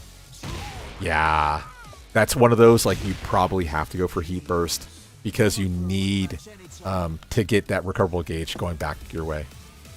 Okay, let's do one more. And let's do...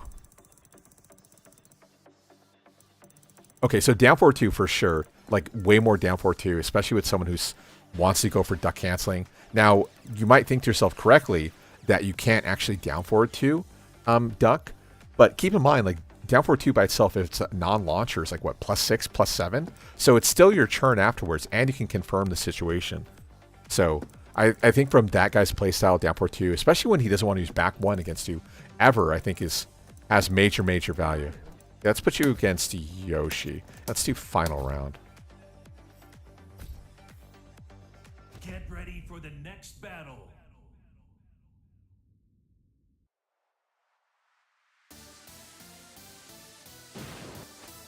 Round 1. Fight. Wow, anti-air keep out. Nice, I like the low swords weed. Ooh, good call out. Yeah, I don't really like the pressure, but that's okay from him.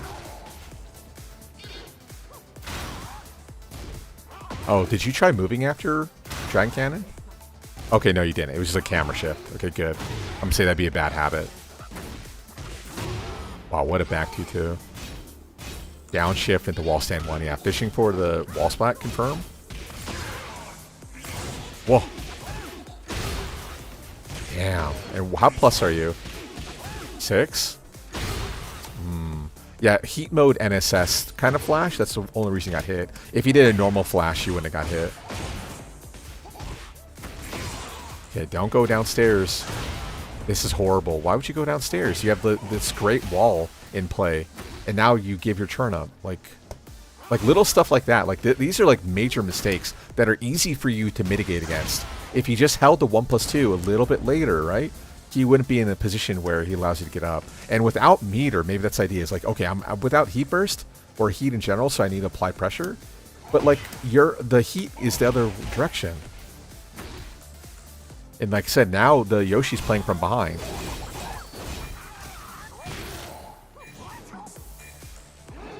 Okay.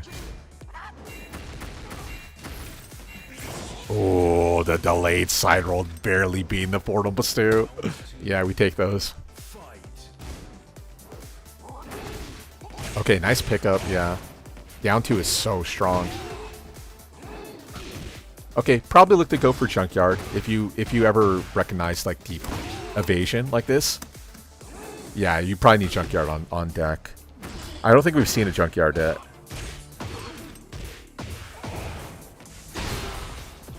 Wall's not good. Does he see it?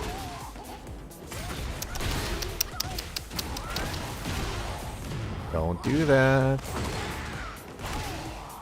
Yeah, I've said this before. So remember, unlike a game like, let's say, Killer Instinct, where you can kind of heat burst or burst out of the air, Guilty Gear, stuff like that, right? There's literally nothing you can do during your turn when you're getting comboed.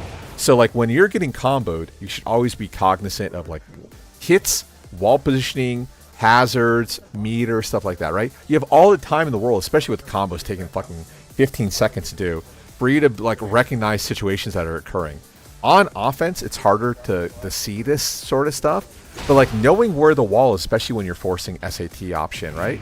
Like you have to know where the wall is, and you have to know if the situation's bad. So 3 slide 4 doesn't work here, and he puts himself to a negative spot where like wall stand 1-2 instantly wins, right? Similar idea. Like again, use your opponent's turn to think. That way you are ready to punish them when they fuck up like this badly.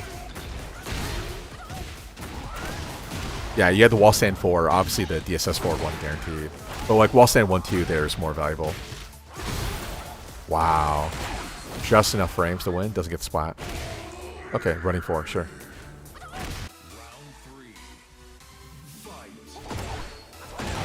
Okay.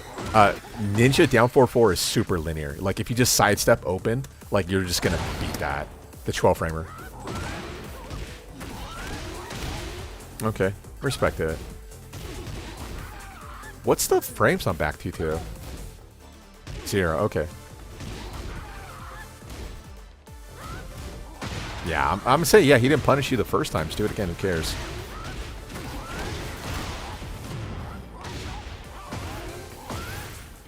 Ooh.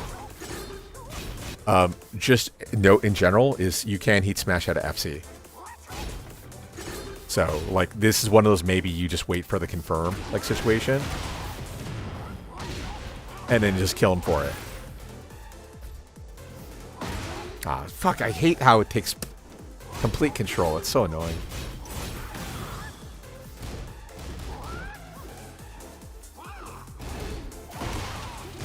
Off the wall, nice. He has to meter pop, yeah. He can't go for low reset. Yeah, so notice how you're 21 here. So anytime the opponent runs over you, this is more of like an older Tekken thing. It's not super important in T8. But during the run over animation, he can't actually block. So technically,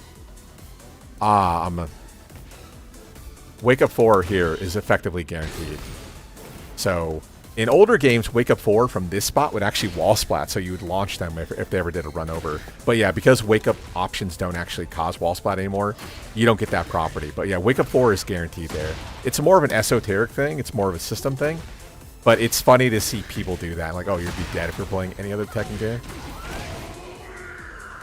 Yeah, that was clinical. This guy... yeah, you're on a tear, so good shit. Let's see. Let's do at least one more for you. Let's put you against Victor. So I do like how you do have the aggression, you do have the taste for blood. 290 prowess, like, obviously you have a couple, must have a couple TGSs. Because I think when I had my 2 TGSs before God, I was at 260? 265? So I imagine you have 3 TGS? Okay, separate Yoshi question. How do you deal with down forward 1, 2?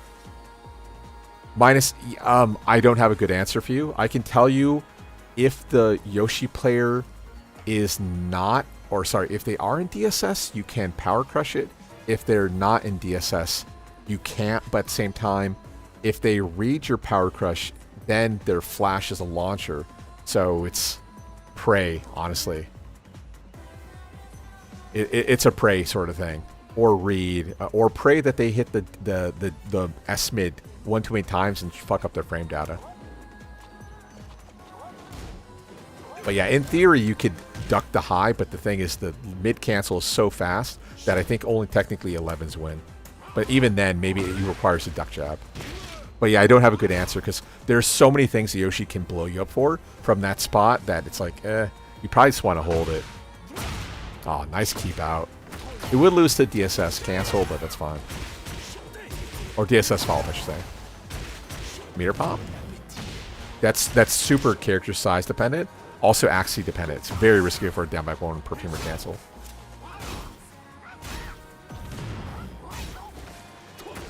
Wow, what an up forward 4. What a read. That was tight. Are we getting the wall though? Nice. Yeah, +6 to the 14. Oh, big. Ah! Kill him, kill him, kill him, kill him. You baited this out. Kill him, kill him, kill him. 1-1-2 is not good enough. Don't do that. If you specifically call it an option that your opponent has like limited options to do, like I talked about that in the plus frames or knockdown, right? If he can literally only go for a few things there, you should be ready to launch punish that. Okay, don't hate the challenge. Open field, he's less likely to go for EI down +2. Okay, yeah, a little bit late, that's fine. Him still going for up 4-4 is crazy to me. Ah, junkyard. Yeah, nice. The heat smash doesn't actually high crush. That was more of an angle thing.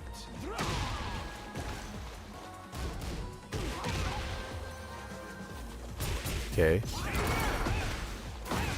Don't hate it.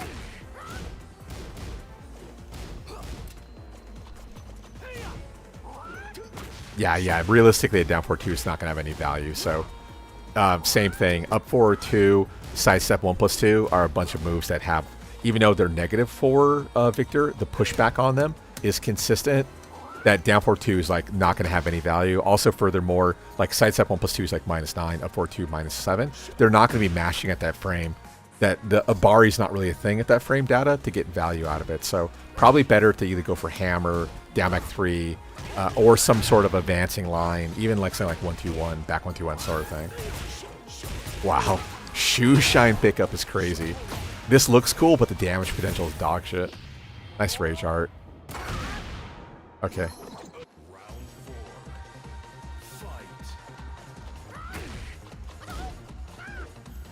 Okay, he's moving well. This is where you need to start representing again. It's like transition to like a back 4 meta. Back 4 or back 3. Either way, honestly, against Victor's probably fine. But yeah, from his backdashing, you need something to be either long range or continuously step weak, and hopefully he overcommits himself. Wall stand 3, SS4. Nice expulsion. Wow. Okay, he loves EI1-2. This is crazy. And easy kill. Thanks. Final round. Fight. Okay, there you go. There's that back 4.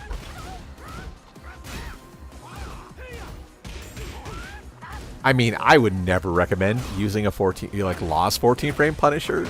3+4, 4? Really? That's the way you're going to recommend? Something that if you fuck up the punish, you're just going to die for? Nice duck. Yeah, this guy is way out of, or you're way out of this guy's league. Yeah, you definitely deserve to be God from how that guy's playing. Okay, let's see here. Stepping well. Like I was saying, I think more down 4-2s in general, you're kind of missing that like churn steely, safe mid long range pressure, and then furthermore, again, even on hit, if they don't, if they're ducking right where you don't get the launch, you're still like massively plus against them. That you're not in a bad spot just to go for it for plus frames. But yeah, you're stepping well enough that I feel like you really need Junkyard on your deck to really punish these deep side steps, things like that, because when you're stepping, and then same thing we were talking about earlier with like stepping in like 10 frame punishment, 12 frame punishment, but like poor 12 frame, you're leaving so much damage on the table, and while still taking decently inherent risk by going for a sidestep. But as soon as you land like a Junkyard to the back, it's like, okay, shit, I'm in trouble. I take this 100% unskilled full string, does a ton of damage. Your opponent's going to think about it the next time they want to overcommit, and then furthermore, hey, maybe the next time they go for it, then it doesn't pay off, right? Now they're second guessing, or you just keep punishing them and you slowly like whittle away on their, what's the word I'm looking for? Their mindset, their mental. I can't think of the right name this second, but same thing. Like you're lacking that big part of it. Maybe also slide game. It's weird to see like Shaheen players and Law players who don't like using slide. But same thing, just because your opponent can punish you doesn't mean you stop going for a slide or something punishable here or there, right? So just that the fear of the slide, the fear of like the wake up 1+2 option against the ground position, like that adds up. Like that again, same thing, dealing mental, like big mental frame damage and damage against your opponent, and ultimately, you're trying to defeat your opponent to the point where they just crumple, right? The rest of the game, they're so hung up with thinking about this button or that button, or they're just mentally defeated, that you just kind of take the rest of the set, and that's kind of how steamrolling, especially Tekken 8, is for sure. Beyond that, let's see here. Yeah, the Junkyard was definitely the most lacking part of your game, especially for your skill level. Confirming option, like you didn't really feel like you ever wanted to go for a wall stand 4 into DSS forward 1, which is funny because that's like the only thing he gets now, right? There's nothing else apart from that. So weird that you were fading away from that idea, especially when it's punishable, right? But it's not that punishable. And a lot of people don't tend to max punish it anyway. Let's see here. Slide was definitely a big part of the game. Hammer, like I didn't see very much Dragon Hammer. Maybe you're afraid of sidestep, but same thing. Yeah, back 3. I think back 3 and back 4. You did force a back 4 meta a few times, but back 3 is a pretty good like complement to Lost Kid as well. That was I felt like lacking. Talking back to the Steve player, you know, because Steve can't launch punish your down 2-3, don't be afraid of using down 2-3. If your opponent can't max punish it, what are you afraid of using down 2-3 for, right? Okay, a lot of errant 4-4-3s. I think you wanted running 3, so maybe clean up your, you know, command input, stuff like that. It could be an online thing, so I can't really fault you for that specifically, but you definitely need a few cleaner inputs. Let's see, anything other majorly missing? Yeah, knockdown on 12. I think I'd rather have you do knockdown rather than a +6 into like a slide state where you can force option. With that being said, like you don't always feel like knockdown has to be, but at the same time, you're not executing on those plus frames that are advantageous, like the 1-1-2 canceling or into FC while stand 4 fishing. Same idea, right? Now we confirm off of DSS or this or that. That part of your game was also missing. I think that's about it. I would say just be aware of your own like really strong things. Like sidestep into junkyard is probably the biggest part of your game that's lacking. I feel like at God, I think most God players are hitting deep sidestep into junkyard quite often. That I feel like you need that to take your game to the next level. I think that's about it. Okay, yeah, so that was our viewer match reviews. Normally we would do this about once every month or so. Usually about once every month or and a half. Obviously with Armor King coming out tomorrow, this was our last chance before all the reviews all the replays get wiped out. But yeah, I will unlock it again in probably a few weeks. As usual, this is, in case you don't know, completely free, so you just basically submit your name to the Google form. We had enough submissions today that I closed it kind of early, so sorry about that if you wanted to submit it, but just keep in mind, be on the lookout for my community post if you want to add your name to the upcoming list. Again, probably in a few weeks. I'll probably open the submissions in 3 weeks, and we'll probably do it in about a month and a half.